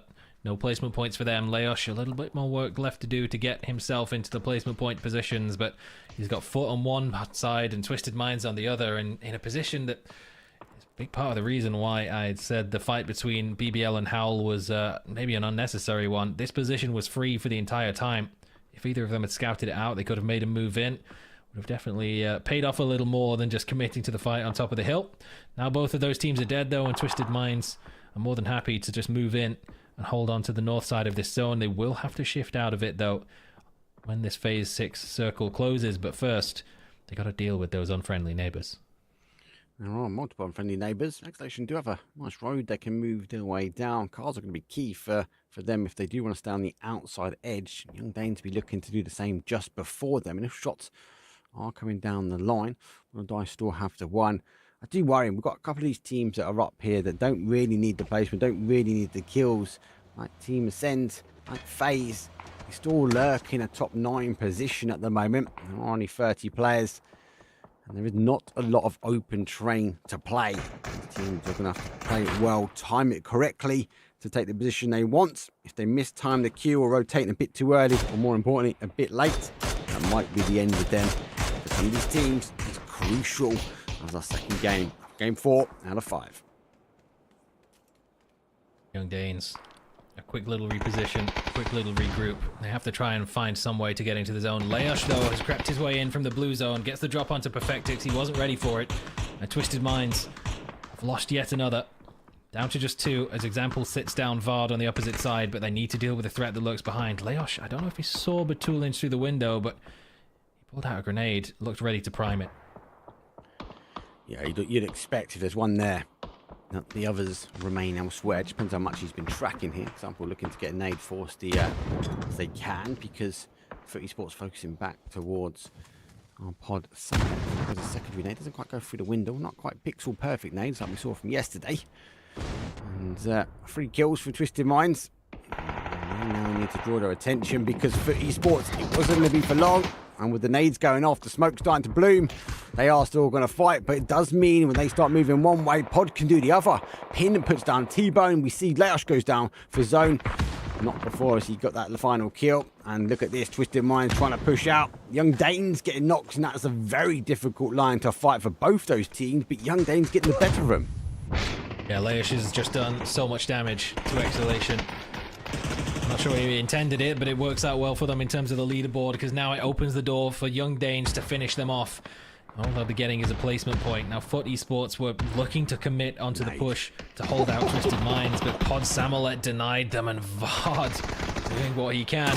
A double grenade, beat me with a spray, and a second might be enough, but now Twisted Minds making the move up out the compound. They couldn't commit to holding them the way they wanted to. They were forced to take the engagement with Pod Samolet. Twisted Minds may just profit from that. Yeah, Vard no smokes to chuck back either, so he's had to go forward. Doesn't quite get the U-turn. They comes in for Esports down to a solo, but they won the fight on the other end. Twisted Minds should be looking to try and get that med on. And there come the smokes that Vard might need to get his way in. Plimp, they rotate themselves down. They know they can't hold the whole compound in. The Undanes taking the fight with Exhalation. They now clear one side. There's a tiny ridge for them to play, but they've got to be looking at trying to break in towards the compound, and that might be what they're doing now. They're not waiting for the later zone. They're making their way through now to the compound, and Plin, they've got to deal with some Young Danes, and there goes the first one as Pixel goes down. Blinsky Butcher have been holding on to this compound for so long. Shades of Miramar earlier on as well. All they've got to do is hold the line. They've got a really solid position and a chance to walk away with the win, but now they're getting pushed on multiple fronts. Pressure from the Young Danes. Ascend have already breached their way in after they lost Lukarux early. They're down to just a 2-man, holding on to the yellow or the orange balcony building. Fortunately for them, though, the Young Danes don't really have the utility. Keta almost with a replay of the turnaround that he was dominated by earlier on, but doesn't quite land it. And Rista finds a chance with a P90 to beat the window and set him down completely. So unfortunately, just put the shield down, and they had no idea that Twisted Minds were going to wrap round the blue like that. They were able to pick up one. Twisted Minds down to a solo now. Might be able to do the damage that was dealt to them from Win or Die. Vard also the same, as he now breaches his way in towards the compound on Ascend's side on the north. Initial shots though come up from Plint. Doing it down the one. That's explosive right in the face though. It doesn't quite go down. Batulin's on the back burner. There's one, there's two. Arguably that should be it, and it is. Young Danes will go goodbye to Twisted Minds. 6th place for them. Twisted Minds have put far more placement points on in one day than they did over the entirety of the early stage of the upper bracket. Maybe a little bit too late to make a run just yet, but who knows? It's only 16 points at the start of this game. They were able to close out a win in the final game. Could yet be surprised.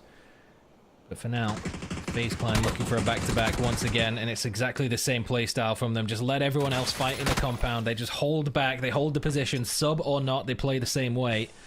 He's going to force yet another engagement where Rista has to pick up the pieces, has to try and get a revive onto Yuri, but first has to deal with the Young Danes. It does. What are you saying? Twisted Minds not coming back the last day of a tournament? Never. They have the opportunity. I've seen it multiple times. Here come the Young Danes. They're not going to give the opportunity here towards Plin. Now first, Res does come through. There goes a flash, following up by a nade, expecting now to push up to the top. Fully blind on the smoke, praying that nade went straight through. There goes some more smoke. And another flash through the window. As Pixel, a dangerous individual. He's trying to reposition without getting a knock, without picking up any more information. I think these guys are going to split and try and play this one out for the end zone. Contesting for every point available, but every little piece of utility that goes into trying to dislodge Plinskibocha and their hold in the building. Something that they're going to be lacking later on when FaZe Clan inevitably pop up. No smokes left for Mixon, no lethals. Maybe a flashbang or a blue zone. But I'd suspect if he had a blue zone, he would have already used it. Vard gets caught out and sprayed down by Mixon. Pixel almost with a trade. Down to both single digits HP on both sides, but they've managed to get the heal back off.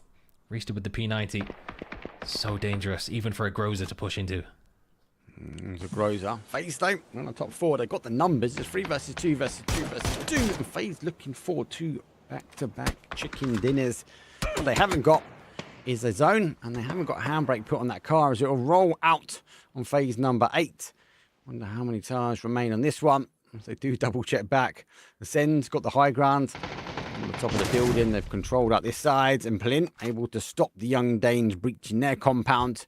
We'll say goodbye to them in 4th place now. It's going to be difficult for FaZe to get in. It's kind of going to be like a young Danes maybe push their way into the corner of the compound. But phase number 9, it's going to be just on the outside. Hilly, though, on the move. He got up onto the roof earlier on. He's dropped down, got into grenade range. 2 quick knocks onto FaZe. Gives an opportunity for a team to maybe make a move. But Plinskibocha, they don't have the vehicles. And Breck's still holding their line. They can't punish it. Kilyakai was traded back eventually by Corexi.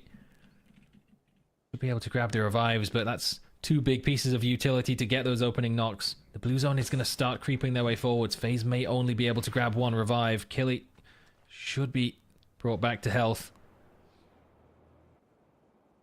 You should be able to exchange both these reses, but the blue zone is coming in. Flynn, they'll be looking to get a chicken dinner on the board. Ascend will be looking to get their first chicken dinner on a wrangle. They've been really dominating the sandy storms of Miramar. It would be huge. Arguably, Plint, they in such a nice spot, but for how long can FaZe and Ascend hold them out, force them out that compound? If they lose it, could go either way. Minimal amount of time left on this. FaZe smokes folded shields. Vex gives his life for the information. They've got a couple of smokes to work with and not much else. Corexi takes a big chunk from the blue zone. Yuri's about to as well. They didn't manage to get the revive on Killy, so Breck's just trying to lurk, and it looks like FaZe will be the targets. If Plinskibocha can get the win on this game, that makes that final match really interesting. Oh, so close as nades over the top. And the FaZe, they went full send forward. It's down to Rista. He's got a P90. It's a 1 versus 1, and Plint put it on the board. It's a somehow, some way, 10 kills, 20-point game, and it came out of the blue zone.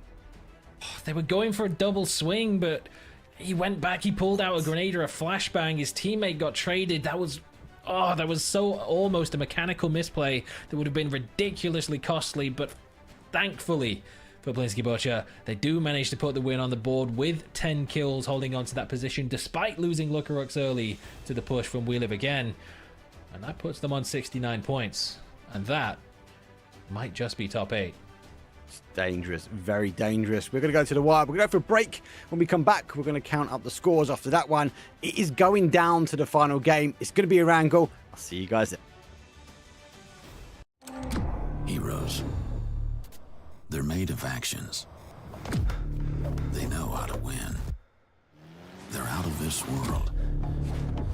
You know them. Be one today. Get serious. Be the story to be told. All you need is dedication, perfection, precision, a winning attitude. Become one with your duo and embrace the monster in you. Tulpar for serious.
What can I say? Well, I woke up this morning, had second guess. I was like, hey, it's going to be a good day, but our team's going to be able to extend their way out a little bit more, secure their opportunity to get into the grand finals. And the more I watched back the VODs, Felix, the more I knew that it's going to be very, very explosive. What a game from Plin, and they're able potentially to get themselves up in towards that top 8 spot.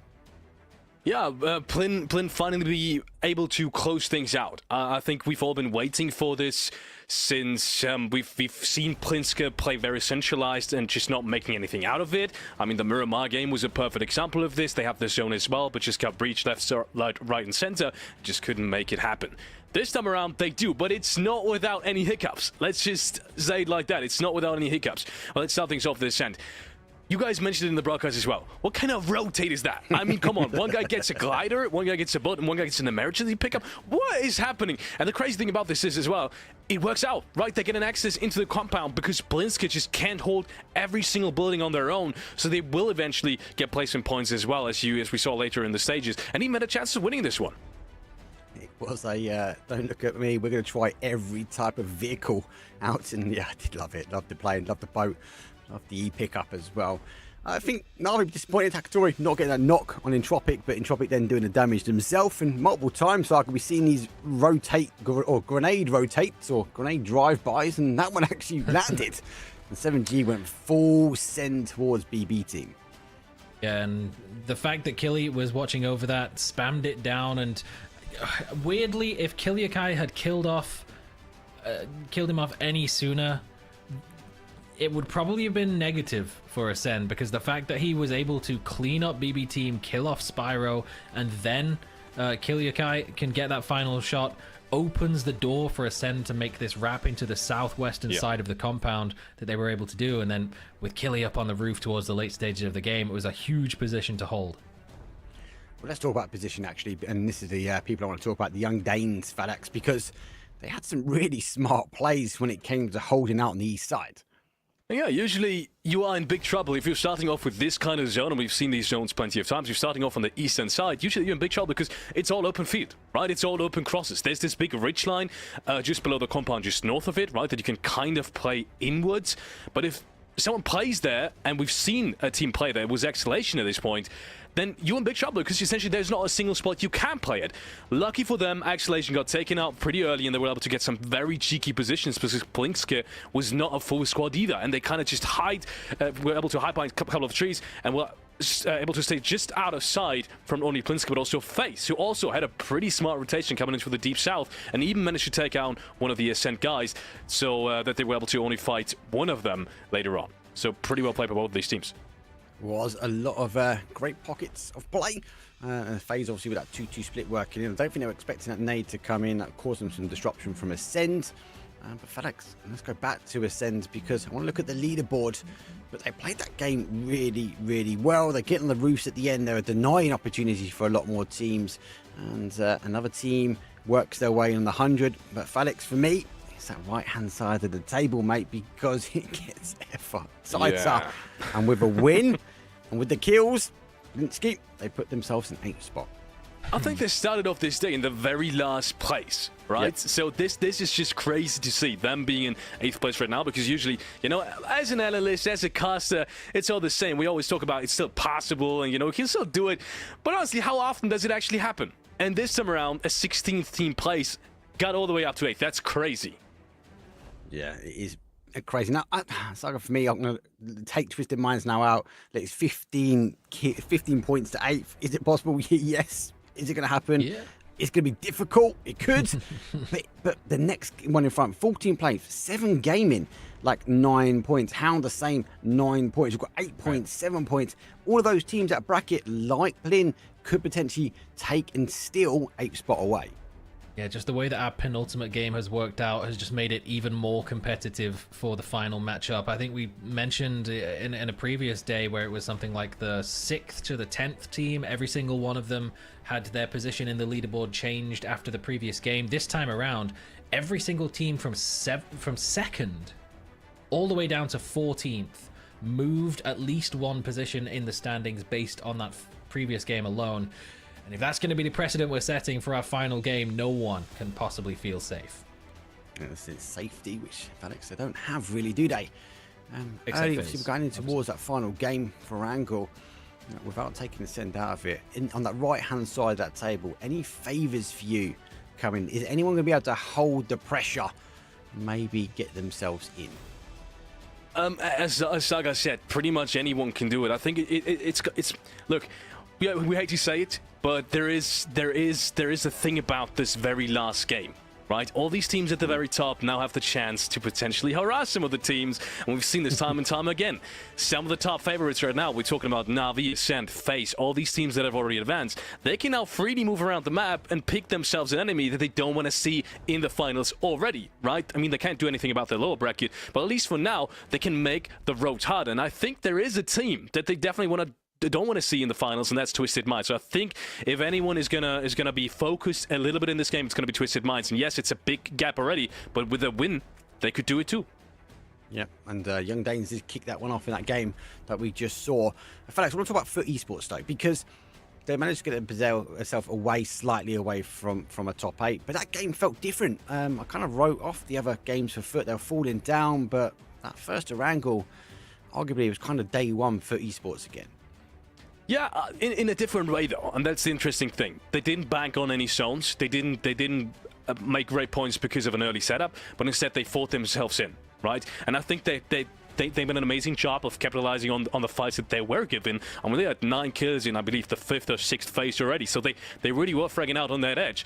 Unfortunately for them, there was this fight against Part in the end where they just struggled to have any kind of zone control, because I think they tried to go for the northern rotate when it was already too late, right? I think a little bit earlier on they should have realized, okay, Part is potentially the only team we can really fight against, but we have to cross down towards the compound, and that's a cross we just cannot make. So I would have loved for them to realize that and maybe potentially fight Part earlier on when it was an isolated fight, and potentially get 4 more eliminations and a whole lot more space. Well, let's talk about pacing, Saga, because we know a final game. On the final day, the pacings can be slightly different. And for a team that wants to try and keep themselves in, they need to keep that control. So maybe Foot Esports will take that fight towards Pod, but there might be other teams looking to take the pace towards them quite quickly. The nice thing about the format that we're currently working with, this best of 15 series, is the fact that we never get a game 6, right? So it's never going to be as chaotic as like an APAC game is going to be, or like the final game of scrims. There is still going to be an element of teams taking it a little seriously, and there's going to be a whole lot of teams that have to take this one seriously, because like we say, 71 points currently is the cutoff. That's way lower than where we expect the cutoff to be by the end of this event. That's like 10 points difference, but big part of that is FaZe Clan at the top just absorbing so many points. They're still well over 10 points per game at this exact juncture, so it means that the door is wide open for everyone else. So again, teams like Howl and BBL getting drawn into fights that are just a little unnecessary on the top of Potato Hill. There was a free compound directly in front of them that, with a little bit better scouting down towards it, they could have spotted that out and been playing in the position where Twisted Minds were playing for the vast majority of that game. Would have given them a much better chance of making it to the late game. And honestly, those extra 4 or 5 points that they get from that position, it might be enough for them to be, you know, just 1 or 2 points away from the cutoff, if not there already. So really got to make sure that every opportunity is fully taken. Well, it's about opportunities, and it is up for the taking for some of these teams. We have to say, unfortunately, the opportunity now for Felix is to step out, because we have checked the playing. We've ensured the players are not seeking anything else in. It is our final game, and it is the final game, though, of Erangel. Best of 15, as Saga said. It's going to come down to this one. Look, Saga, I'm going to put you on the spot. Who do you think is going to take the winner chicken dinner as we get the plane ready to go? Well, if we believe in the magic, the heart of the cards, the plot armor, it's probably just going to be BBL, isn't it? And they're going to scrape in by a point or two. It's going to be, it would be lovely to see a team like that that's come back, brand new roster, ups and downs in the past, to come in and in the most chaotic style, in the chaotic game possibly that you could have when everyone's this close and everyone's scrapping to get a second win on the board. It would be massive and a big confidence boost for them, but we still can't rule out the likes of Twisted Minds getting it done. 15 points gap is already significant, And that stacked on top of the fact that every single one of those teams is more than likely going to be getting a few extra points on the board means that there will be some difference in what the gap is at the start of this game towards the end, but still can't quite rule it out just yet. Well, here we go. Here's our final flight path, though. This is south up towards the northeast. Does favour the east side. Does tease us with a military.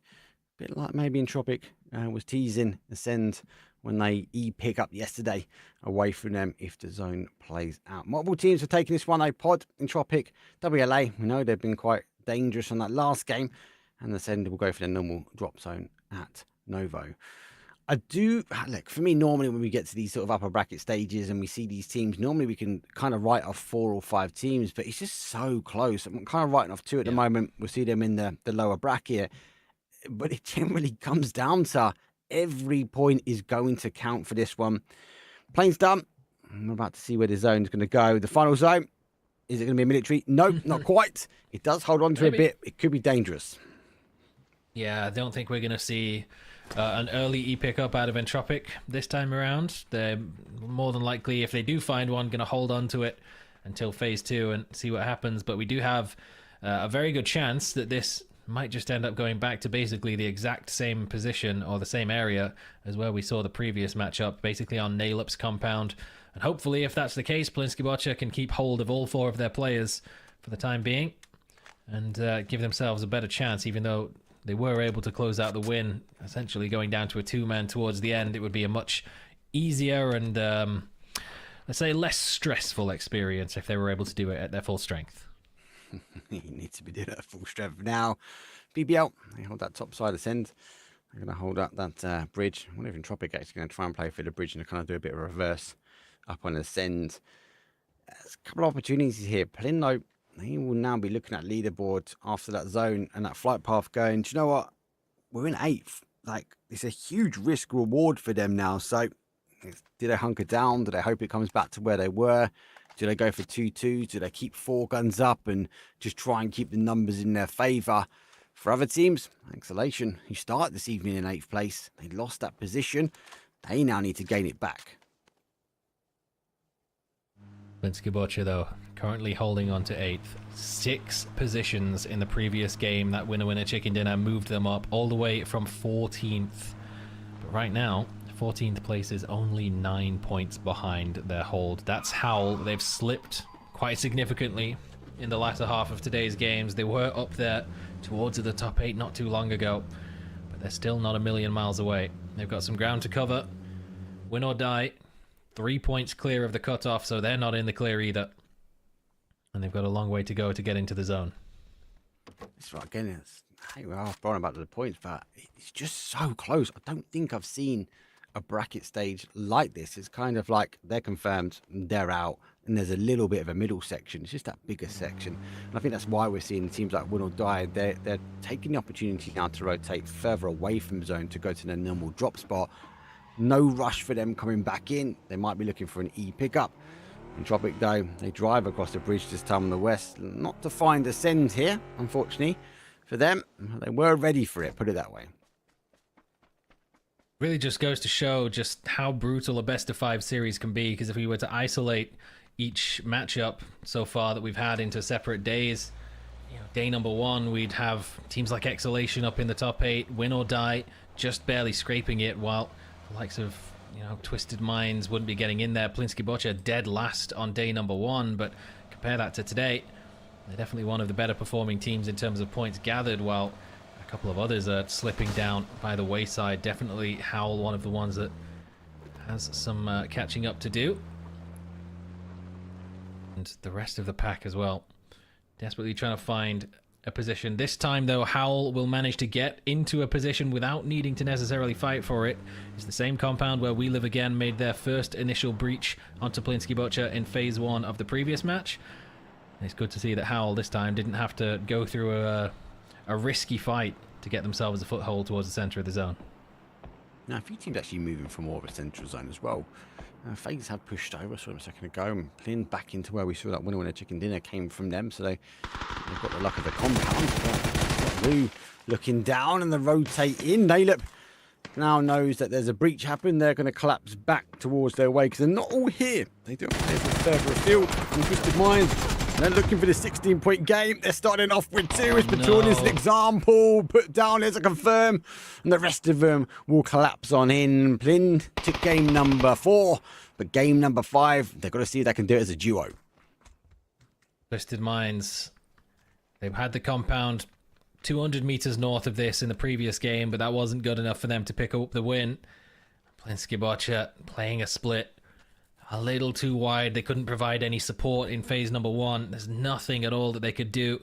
When Twisted Minds decided, when it's own that's this similar, we want the position that won the game for you in the previous one. They fully commit all 4 members into the push, and they were just not ready to defend against that level of aggression. Nope.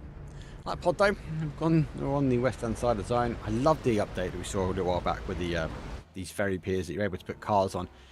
That small update makes such a big difference. Now they rotate through from the boat, at least they're going to have vehicles that they can use now to get out that ferry pier. So they find their way around. It looks like Ascend though, you could see them on the map just before they were lurking on that south side of military. So I think they're either hunting for Entropic or anyone that's landed over here. For now, BBL, they're going to crest past. Actually, no, scrap that. They're going to work their way in towards Pachinki. And Fenderlos might open the door to Ketsa. And that spray 6 times or gets some connection, but doesn't put him down. He's no fairest with the 4x. But it was a good little bit of pressure at the very least that forces Fenderlos to turn back. Young Danes are holding on to a bit of a wider split. Keta is the only one with presence in Pachinki itself, while the rest have already started to poke their way towards the center of the zone. Brex is, as of right now, about 2 kilometers away from the rest of Ascend. He's all the way to the far west of Military Island, just watching as Pod Samulat take the ferry over to the ferry pier by the West Bridge, just making sure. And that will leave Ascend as the only team holding on to any presence, just in case this does go for a hard south shift in towards Military Base. They will be looking exceptionally strong should that be the case. But every single other team definitely counting on it going the other way and pulling up north. Esports going to rotate around Yaz, so again outside edge of zone, working by sort of Rozik. It was a bit more controlled game. I wasn't expecting any crazy hot drops, but a lot more teams have positioned central this one, but exactly like the last game. But you know, PUBG can do PUBG things. Will or die. And again, they rotated out towards their normal drop zone in North George. Now pushed down by Gatka, again finding the sort of west side of the zone. A lot of this will be free at the moment, and there's Pod, and you mentioned Ascend, got a knock, taking an opportunity, and Pod going to put him in the trunk and get him sent in towards a little bit of cover before putting that res.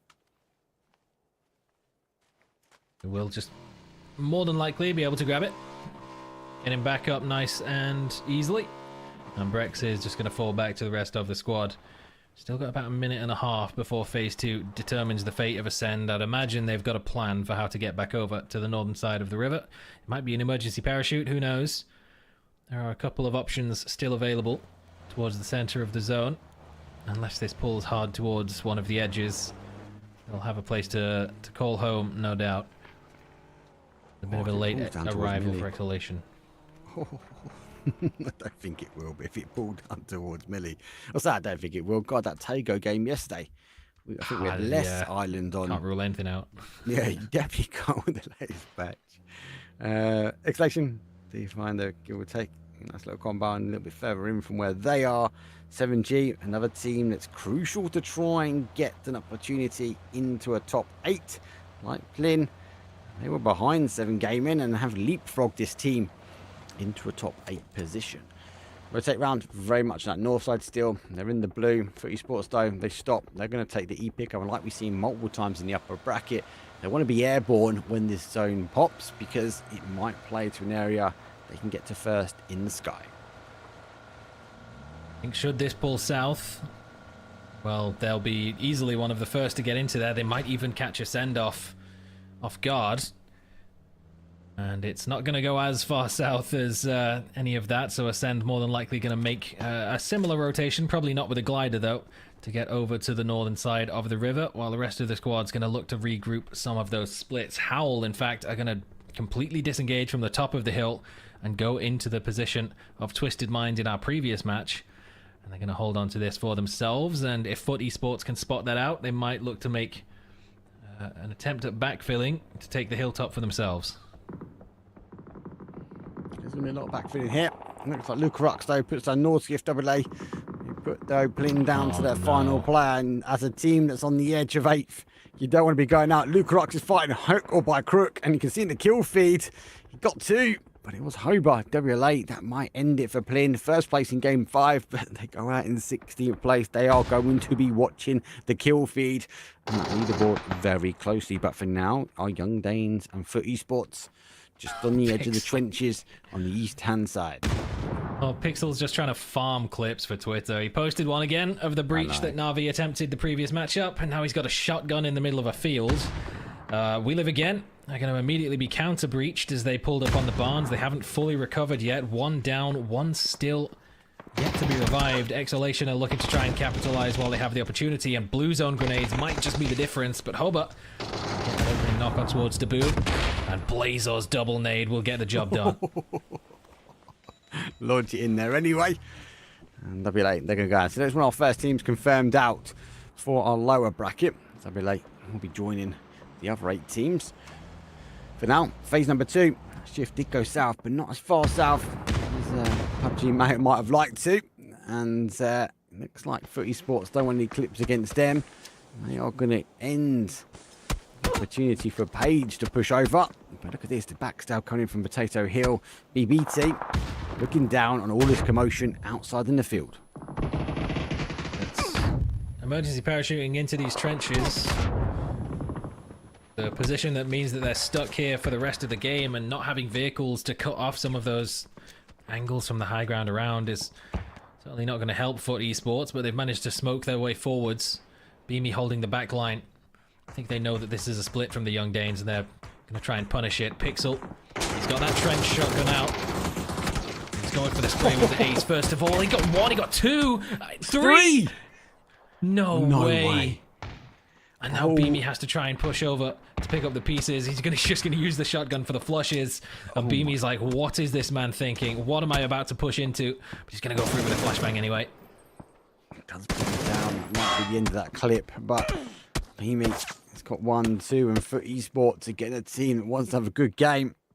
And put 2 points on the board. Lucky for them, the Young Danes are on a 2-2 split, and the others are nowhere to be seen. But Beamy doesn't know that. He's going to check off the rest of this now and take the opportunity to ensure that BBL don't continue pushing their way.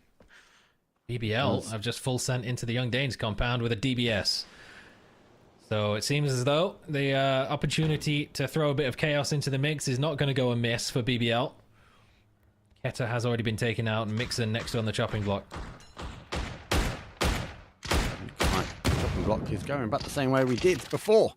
So Plym will be disappointed. Twisted Minds will be happy that they might be centered up now on the end zone. But for now, BBL, it is a bit of organised chaos. They are working their way down, trying to dig up this final player. The Young Danes pretty much could be seen in the upper bracket. They double check upstairs first.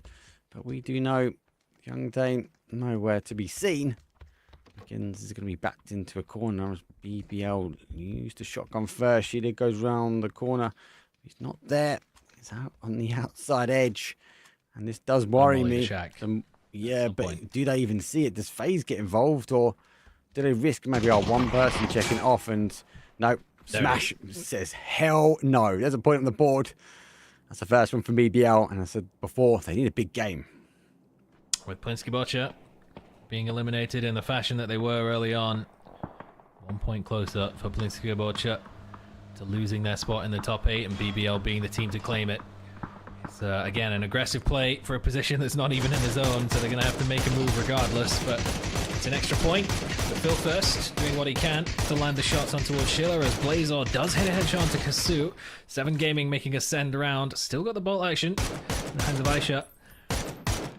But not really going to be putting that to any use just yet. They're just going to look to pull up on a position on the cliffs where they can survive just a little bit longer. I've seen what they find. We've already heard of Mortar. People have dialed in really well on these already. So with his own shift like that, there's no FaZe play that section. So I wonder if they've got Mortar in the back pocket as well. Another team that's in zone, Exhalation. Another team who was in the upper bracket and the top 8. at the beginning of the day has fallen quite short, so they'll be looking to ensure no one crashes their compound. Good shots. Lucky they didn't get the knockdown on 7G. We go back towards the other side. BBT moving their way backwards and forwards. Did get a knock, but unable to get the confirm on BBL. And they're playing down this trench that we saw Pod Samulet and that we saw Foot Esports play in game number 4. Send. They made a move over towards the western bridge, saw that there was plenty of teams lurking on the northern end of it. They've actually gone back onto the military island. They're going to find another way to get across, but with 7 Gaming up on the cliffs, swimming probably isn't an option. BBL, having cleared out the young Danes, are going to just full send, push forwards. Of course they are. It's BBL. And Beamy, if he does release this grenade, might just be signaling his own demise. Doesn't get the timing right. Thunder lost with the drive-by. A second point on the board for BBL. You said it. I think it's 7 for them Somebody to go. shoot that gas can, please. I beg. Oh, that pitch perfect. That was a 2 pixel kills waiting trap. to happen. Yeah, that was a pixel trap, but it's not here anymore. Best does get lost though, so BBT still causing BBL some issues. All right, going to take some shots back, just short of getting a knock. Really unlucky for him. And BBL, knock and confirm. So BBT, they want to ensure that this do not get out, as BBL will be hunkering their way out, and they are going to be again chasing as many points as they can. As we said, coming into this one, it was 7. They've already got 2, but they're in a very difficult trench now.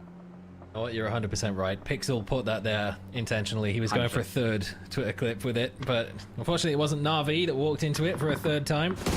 But man, that's a big opportunity. People got to check in Twitter in between if they see him making those plays, holding out against Na'Vi. Someone pops that thing. That's at least undo onto BBL. Gedrox though receives a headshot from Salik as they try to pull up into a position which provides some cover, but quite getting down quickly enough. Arguably the cover is mainly more that it's flat and they know the compound can't get the flush on them, but they're going to try and hammer the cars. Extends moves back just a bit, and the smoke blooming. That'd be enough really for them to get that med back on. Other teams on the north pushing or applying pressure just yet. Station can't do anything they can just to get another one down. And Ascend are swimming, even despite the fact that 7G are up on the cliff directly above them, and if they checked behind, it wouldn't be that difficult to try and pick them off, or at least toss a couple of grenades over, but they're just not turning their attention in that direction just yet. Can't really blame them when there's all of this chaos coming from the Barnes compounds after the 3rd team to breach them. Is now using that position to their advantage, just pressuring everyone that they can possibly find. Mortars are not going to connect. That might have just been a range-finding one, and they're going to try and dial it in. Maybe targeting Pod Samulet where the vehicles are all clumped together. It is a possibility. Tropic though, they are just lurking their way up. Trying to get rid of those sound cues, and when you get rid of the sound cues, why don't you get back yourself a new laptop with perfect game experience though. Tulpar It has a strong performance, and it might be the performance some of these teams need to get into a top 8 position. Imagine a mortar right there. Oh god, yeah. Somebody Maybe please. it was a rangefinder. Maybe it was Grendy's first, but he just undershot it and it was in between the team. Pod Samulet, this could be a big fight for them. 2 points behind Plinsky Bocha. They're down, eliminated, they're gone. They got practically nothing out of this game. Tropic are going to try and be their spoilers. I don't think they know exactly which team this is in front of them, but they know for sure it's not Na'Vi or not Howl. I don't think anyone's going to be running into Howl for the remainder of this game. Corpse Bag on a single hit point and sat down immediately. By example, Kepper has to move on without him. And they're gone. He doesn't even make it. Batulin's finished the job. Howl is not going to be making it to the grand finals through the upper bracket. No, but back on this side, look at BBL, disruptive. Here's a smash, leading his way forward. Zone shifts back their way. It does feel like the winds favour BBL at the moment. As BB team did push their attention back towards the east.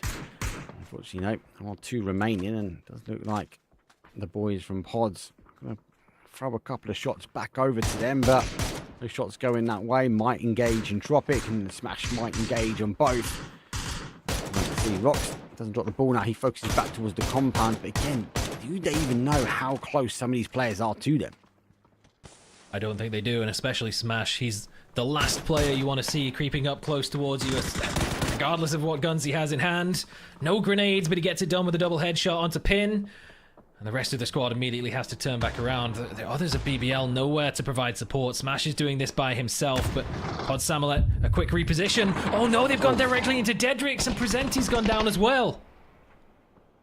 It's a huge push. They chucked the nades past, expecting him to go back to the tree. Came through the other side, and Tropic laying low. They have no idea. They've got multiple sleeper agents in front of him. Hawkeye is up again. Oh, but he's unable to get to his feet as he'll get put down. Pod's coming. Win or Die is going to be launching some mortar fire back to them as the smokes might be an opportunity to range find. And Tropic, though, needs to get going, and it's going to be explosive because that was really close. And on the opposite side, FaZe, Na'Vi, 7 Gaming just demolishing each other.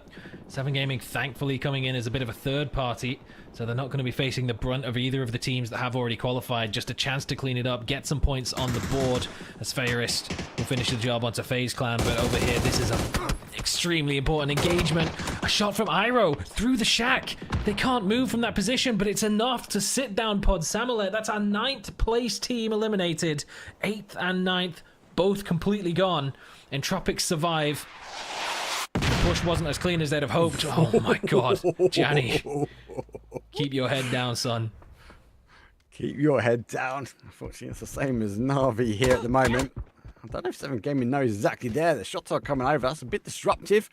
Which we heard the pitter patters. And now with the sound cue pretty much gone. Does go for the high side. Na'Vi might play surprise at the top. There's Ferris, does get the first one. The shots come back. And they will be able to walk away with at least 3. Maybe. Hakatori! Stick the res on, but Hakatori, he's causing huge problems though from 7 Gaming. As he puts another one down in the dirt. He's just done so much damage. Ferris got the opening knock onto the man holding the back line. That was a fright, but Hakatori, as they tried to fall back, they cleaned up the man on the front line. Just the angle that he had was enough to put a whole lot of damage in towards 7 Gaming. It will only be good for 1 confirm. They'll be able to move on as a 3-man, but their position is certainly compromised. But just look at the space ahead of them. Twisted Minds. They held this compound early. They've got full control over a massive area. They're going to push into the back of BB team as they look to sweep aside BBL and win or die. They've been eliminated too. Exhalation, 10th place, 4 points behind Plinsky Bocher in 8th at the start of this game. 8 kills on the board. They're making a massive final push. It's about this final push though. Exhalation, they want to get back in it. And they're going to control the zone as they can. And 7G taking some shots from Hakatori, the solo ranger from day number 1, coming out with a point to prove for Na'Vi. Really showed us what he can. He's going to try and hold out that individual team. Now, Tropic going to move their way in. Don't forget, we've still got BBL remains in. Sheila down to the final player for them, but could be creative, especially if BB team have to take a fight with a team like Entropic, which start to rotate their way in. Sheila got a practically impossible fight, but we've seen what this man can do with the Dragonov. Another 1-tap onto Phil first. Trying to find himself an angle to get a chance to run across this wide open terrain. He does exactly that, but no. Spyro catches him on the move. But I think for him, he'd be much more happy to give that kill over to a team who's already qualified than Entropic lurking on the south. I don't think BBL have done enough to get themselves ahead, especially based on what Formulation have done. But Entropic still have a chance. No, it's going to be close. Exhalation. Sorry, Formulation. Close enough. I know who you meant. I got you. Entropic though, they're down to 2. They've got 4 kills on the board. We're in a top 5 position. Game has been pretty quick. And Twisted Minds, they need to get as many kills as they can now at the end. 4 already on the board. Lou cooks a nade, but takes some shots in. Did he able to launch it out before? He did, but he doesn't catch Best though. But he is on the outside. Twisted Minds might be going into this final zone as 3, but as it stands, it's a 4 versus 3 versus 2 versus 1. And a better way to end it. There's some big teams, big names, and there's some big opportunities for a few teams to close this one out. And now with Gianni going down, this might be the final nail in the coffin. Exhalation, not Formulation. We probably shouldn't talk about what they've been up to today. It's not been great. Long story short. Now just down to Grendis. They came into this game 4 points behind Exhalation. And he's got no chance of outdoing them in this game. 8 kills and a top 3 minimum. Hakatori's still alive, though. He's still hitting headshots. Somebody gave this guy an MK14, and that's just illegal. 12 kills now for Exhalation. I don't think it matters what happens for the remainder of this game. They're going to overtake Podsam, let Plinsky Bocha possibly even win or die. And Exhalation in our final game will be the team to rise above the rest and make their way into the grand finals in at least 8th place. This is what we said though before. I kind of wrote Twisted Minds out. I said they needed 15 points. They're on 5 kills. Like, they could get a chicken dinner and just PUBG me. That does mean that's a big problem. That's 15 points to 8. Exhalations, you said, huge. 12 kills at the moment. They're looking for a chicken dinner. They've also got 3 on the board. It's a 3 versus 3 versus a one-man army called Hakatori, who's got an MK in his hand. Unfortunately, he hasn't got the zone. He has to work his way closer and closer to both of these teams. Just don't think Twisted Minds have got enough kills on the board is the problem. Like, Exhalation, they've climbed well above Plinsky Bocha, so win or die becomes the next target. 74 points. It would have to be at least an 8-kill win, plus whatever win or die got, plus at least one more. So a 9-kill win minimum for Twisted Minds. If win or die got 0 points and they kill literally everyone else in the server, there is a chance. But that's only if win or die went out completely empty-handed. They've got to get this knock. They have to pick up Hakatori. They need every point underneath their belt. Hakatori having to now make his move forward. He uses the next rock for cover though. But Blazer has the eyes. Hakatori goes back down. He needs to keep his tippy toes. Just in cover, but it's going to go towards Twisted Minds. Exhalation push around Na'Vi. It's our final opportunity, our final 2 teams, and Twisted Minds going to take it to the wire. It's a 3 versus 3. Twisted Minds currently sitting on 6 kills. If they do this, Mark. I know. If they get a 9-kill win from the exact same compound where Plinsky Bocha made their push into 8th position, and Twisted Minds doing the exact same thing, may be enough to creep their way into the 8th place position, but that's only if they can't stop Exhalation and they kill off every single one of them. Exhalation have shown us earlier on, Blazor in particular, they're not above denying points to the blue zone. That was in a fight against 7 Gaming on our angle in day number 2. Final game as well. Will they do it against Twisted Minds? That would completely ruin their chances. And I don't even know if they have a chance at this point. The caster math is not on point. But the shots have to be for Twisted Minds. God, you've got to back Twisted Minds though, haven't you? Because the depth of knowledge, the rehearsal, the muscle memory, they're trying to take it away. Yes, they took the compound. Exhalation took the opportunity. 12 kills on the board. They're looking to put another 3 and a chicken dinner underneath their belt. The zone shifts away. They're still on the high ground. Twisted Minds hold a little bit the low ground. I actually think Twisted Minds have a better ending position. But Exhalation, they need to take as many opportunities as they can just to find somewhere in. Because if they all 3 of them get in, arguably they might have, I suppose, the angles to try and hold out a team like Twisted Minds. Hakatori dealt with, though. Means that both of these teams can fully focus their attention on towards one another. No potential chance of a third party. The only real threat is maybe an off angle from Salek as he wraps his way further around the side. Example is going to take a risky reposition to get an anchoring spot over by a rock, which has been smoked preemptively, just to give that extra little bit of cover for him to pull up safely. It's worked out. He got tagged down low, but not low enough. He's still alive. Exhalation may not have the utility to flush him out from this spot. I think that was part and parcel though, right? Batalian's taking some shots. Look at me, look at me, look at me. And they know if they don't move now, they're not going to be able to get the angles. It means they're going to be stuck in a bit of a dip. Dips with nades can cause some problems here, but Sanik's causing some huge problems though, as that MK range shots through the UAS. They go for a 2-1 split. Battalion Store holds the higher ground. He's moving around. He's sneaking his way up towards the north. There goes some shots, and where Twisted Minds were stuck together, they're now pushing Exhalation closer and closer. It looks like Twisted Minds trying to take the flip of the coin and force the favours of PUBG into their hands. Enter this zone's no man's land, dead zone. There's nothing there. This game can't possibly last beyond anything more than however many smokes the teams have in their hands, may not even necessarily be able to get into grenade range. Perfectix has one, Batulins has one. Example doesn't have a single smoke to his name. Those 3 grenades may not even be put to use if the game even lasts that long, because the rapid fire taps are coming through. A quick repossession from Blazor, cops a headshot from Batulins through the smoke. Won't be enough to get an opening knock. All important in an engagement like this. So important though. And it was the move from our team, Twisted Minds. Now trying to look, it looks like they're going to isolate the individual from Blazer. As example, Batalion sort of bully over towards that side. The zone's now shifting. Here come the nades. Blazer's got to reposition. He smoked his way forwards. He tries to take a little bit of the zone off every single time. Be exactly the same from Batalions. Smoke forward, get in that car, reposition the only cover that we've got. For example, trying to lay down the nade. That nade goes straight in, but it's going to be Salik on the first knock. And the nades don't do anything. It goes in the favour of Exhalation. They're looking to try and close this one. It's a 3 versus 2. Huge knock to get as well, just as Twisted Minds are trying to prime those grenades. Perfectix flushes himself out with the grenade. Example won't get the catches. I'm Sancho repositions. Salik almost taken down, but it's a 3 versus 1, and the dreams of Twisted Minds solely in the hands of Batulins. He has to kill everyone in the server now. He does, and the zone's not in his favour.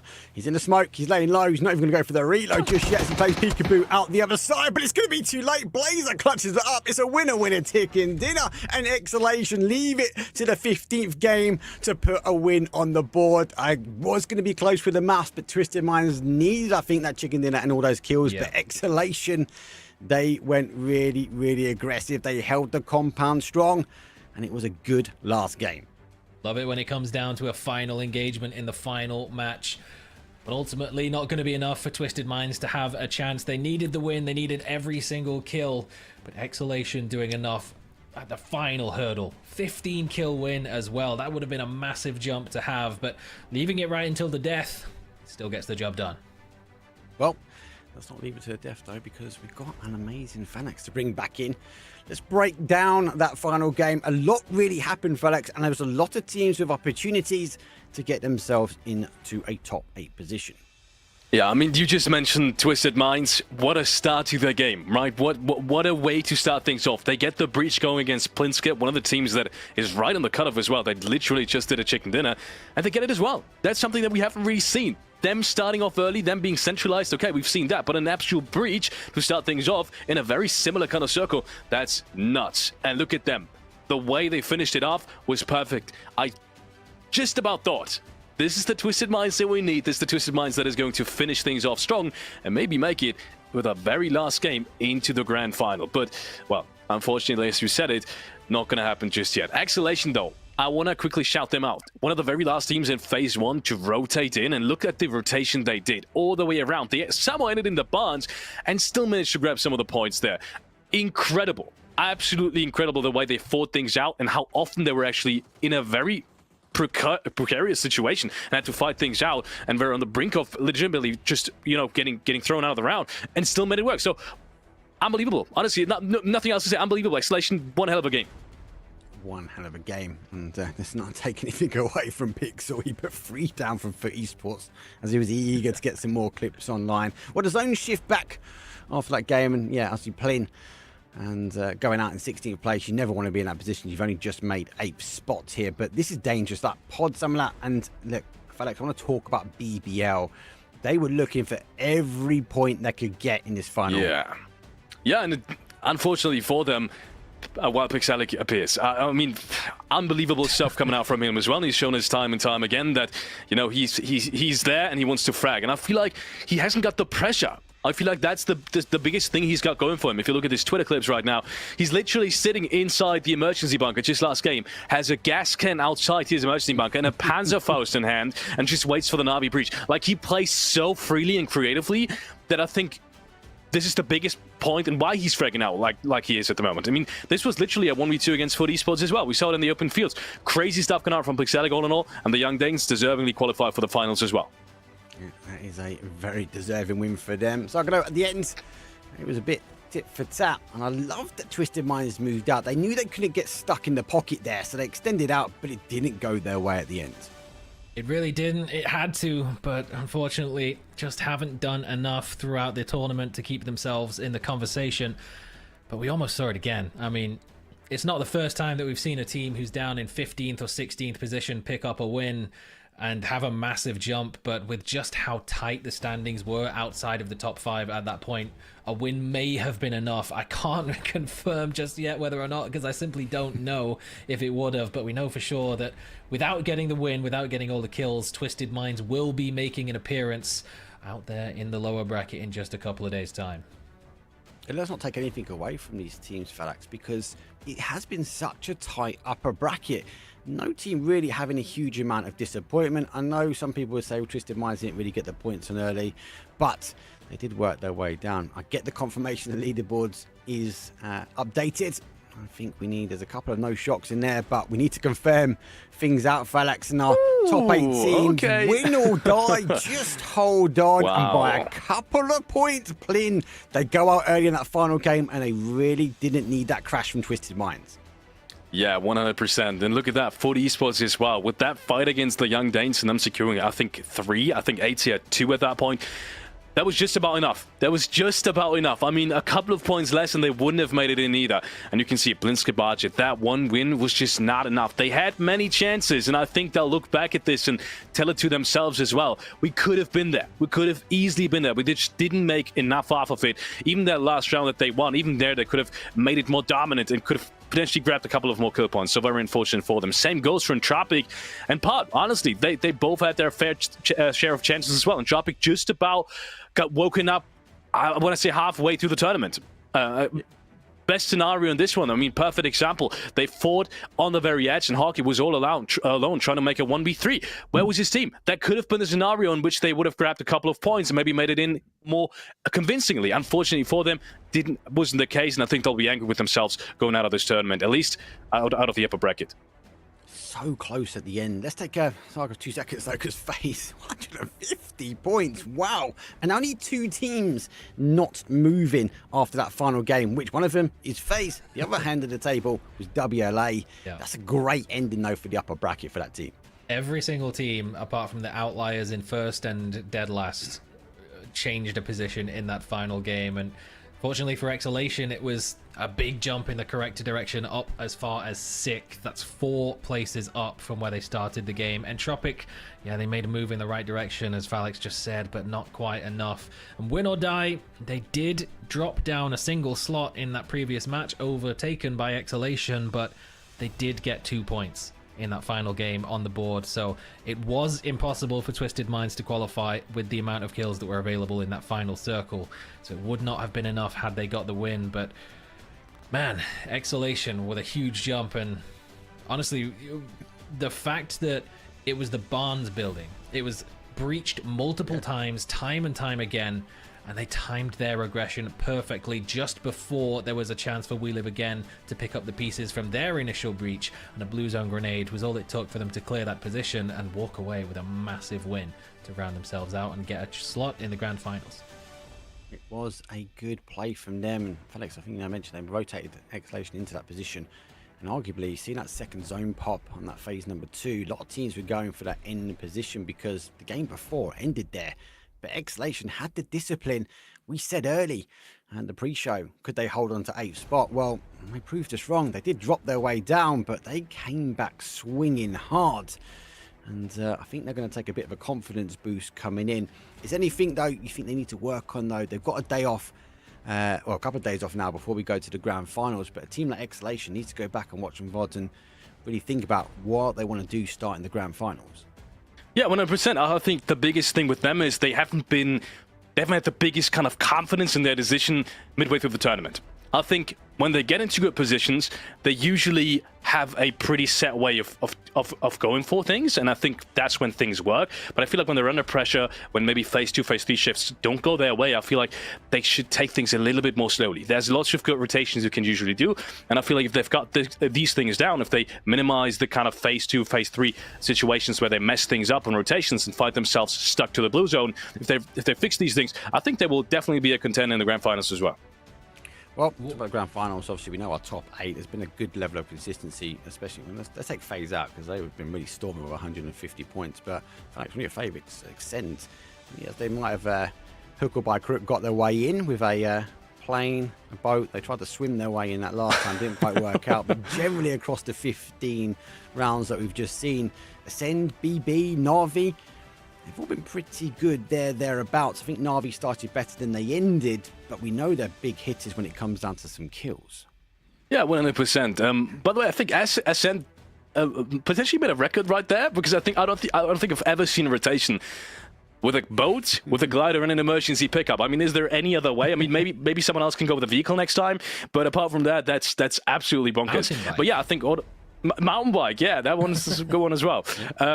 But yeah, I think all of these teams are phenomenal. I think we knew that going into the tournament. I'm not worried for them in 2024 as a whole. I think Resco's and IGL, or even the other AGLs, I mean, even FaZe Clan, how well they've rotated in this lobby. I didn't expect it as well as they did, because once again, you have lots of teams coming in that you haven't played against, and your IGLing has to change to some degree, right? And that's a hurdle I think a lot of people on the outside don't see. Same goes for open qualifiers. If you play the open qualifiers, we see the same thing happening with Formulation Gaming now. Some of the most experienced players we have in the scene struggling to get to open qualifiers. Why? Because you have different teams, different playstyles. You can't predict as much anymore, and you have to improvise a lot more. I think that's what some of these teams at the very top that we see right now shine. Na'Vi's one of them. Bresco definitely as an IGL is one of them. He loves improvisation. He's always there to take things into a creative kind of style, and the same goes for Gustav and FaZe as well, with or without him, honestly. Yeah, we had the prior engagements. We got to see the amazing Sparking coming in. There was a spark though. No wonder why. Those guys are 150 points. Do you want to talk about Na'Vi a little bit more? Because I think they had a point to prove, Saga, coming into this event. This is the first of our 2024 season, and I really want to say they kick things off strong. Really, really strong. I think they had a point to prove, but they didn't hold it. And I think some of that was down towards maybe these zone shifts away from them. Realistically, when Na'Vi announced that this would be their roster, I don't think there was really anyone that doubted the fact that they'd be able to do it online. It's when we get to the LAN events that the inexperience, the potential for nerves to come into play is really going to start to shine through. But they're really living up to the expectations that everyone had as this team, and particularly towards what we saw towards the end of last year. Hakatori, Faorist both having some really solid performances, and continuing that on in a brand new high pressure environment where if they don't perform, there's going to be a whole lot of people putting pressure on their backs and saying that this isn't good enough. They're coming out looking pretty solid for the early days. Well, let's confirm out those bottom 8 teams, and unfortunately they are going to be working their way through to the others, which we saw on the open qualifiers. There we go. 7 Gaming, BBL, and Tropic How, Plinsk, Pod, Twisted Minds, and WLA will be joining the other 8. Facts. Yeah, look, it's hard to say early predictions, but surely you're going to be looking at Gaming Gladiators, Mad Balls, but you've got so much in there as well. It's going to be a great lower bracket. Yeah, it really is. I think I'm so excited to see Mad Balls, first and foremost, because I think, first of all, this is their last tournament with this exact lineup, right? Because we already know there's a lineup changes happening throughout this year. When I say throughout the next tournaments, is what I meant. With Plinsk having some of the players that will rotate into that lineup, and also, I mean, I got to talk about the advantage all the teams that have played in the upper bracket now will have coming in. We only have 2 days now on the lower bracket, right? That's a massive change. You have 5 games less of preparation to some degree as well. You know, getting played in, having a tournament setting, 3 days of not necessarily experience, but like preparation in terms of mechanical skill, and like getting into the right mindset. That's a huge advantage coming in. So I think all the teams in the upper bracket have a natural advantage, and I would include especially Plinsk and the teams at the very cutoff that didn't make it just now into that category as well. Well, we do have a day's break tomorrow, so you're right. With 5 extra games being drawn off that lower bracket, it is a best of 10. And then we look at the leaderboard as it stands now. For me, like a couple of standouts: 7 Gaming, Plin. Like they can't start as slow as they did in day number 1, day number 2 for the upper bracket. They need to really take the same level of momentum they had now in that final 5 games to really go into. But talk about momentum, I've got to thank Saga, and I'm going to put him on the spot slightly because this is his last game that he'll be joining us on this tour. Next week, Saga, on the lower bracket, I'm going to ask you for your predictions, like who do you think is going to be taking the top spot from lower bracket? From lower bracket, ooh, okay. I'm gonna pull a Phalanx. I'm just gonna say it's Gaming Gladiators. It has to be the World Championships. If they don't come out top of the lower bracket, where you know, playing through open qualifiers, you have the excuse that it's a best of 5. But at least lower bracket's a 2-day event, so there should be a little more consistency, and we'd expect them to pull it out. Preferably like early on and just dominate all the way through, kind of like what we've seen from FaZe Clan. 10 points per game average to end the event is very, very strong, so we'd love to see that level of form coming back from them and from Twisted Minds right alongside, who are going to be making an appearance in the lower bracket too. And then final one for me, mate, before I hand you to your final words, is who's going to take the winner chicken dinner at the end? Who's going to be taking first place? Has it been someone that you've seen for this part, or maybe someone coming next week? Hard to bet against FaZe in their current form, but I've got to say, Mr. Bestalosh came very, very close to clutching up a couple of 1v3s early on, so couldn't really bet against BB team either. No, there's a lot potentially, but look, thank you very much, obviously, for the last 3 days, mate. Any final or closing comments for yourself? Any takeaways? So I would say early on we talked about Exhalation. Of course we did. It was they won the final game in big fashion, and they finally put some frags on the board. Up until the point of that game starting, they were on 34 kills, which at this point would put them second lowest in the lobby. So it was really good to see. We've talked about the consistency. Getting the placement points on the board is really important. But the fact that they've shown they're capable of fragging gives them a glimmer of hope and some confidence when it comes to going into those grand finals. And we really hope that that's going to be as exciting a contest of what we've seen over the past 3 days. God, yeah, if anything, these last 3 days to shine for, it's going to be an interesting one. Thank you very much, mate, for jumping in and covering the upper bracket. Obviously, I want to thank our partners as well. Obviously, Esports 360, Tulpar, obviously with the notebooks, though, Bing Esports on all production, PUBG and PUBG Esports providing the cover. We do have a break, though, tomorrow. When we come back, it'll be on Tuesday, same time, same place.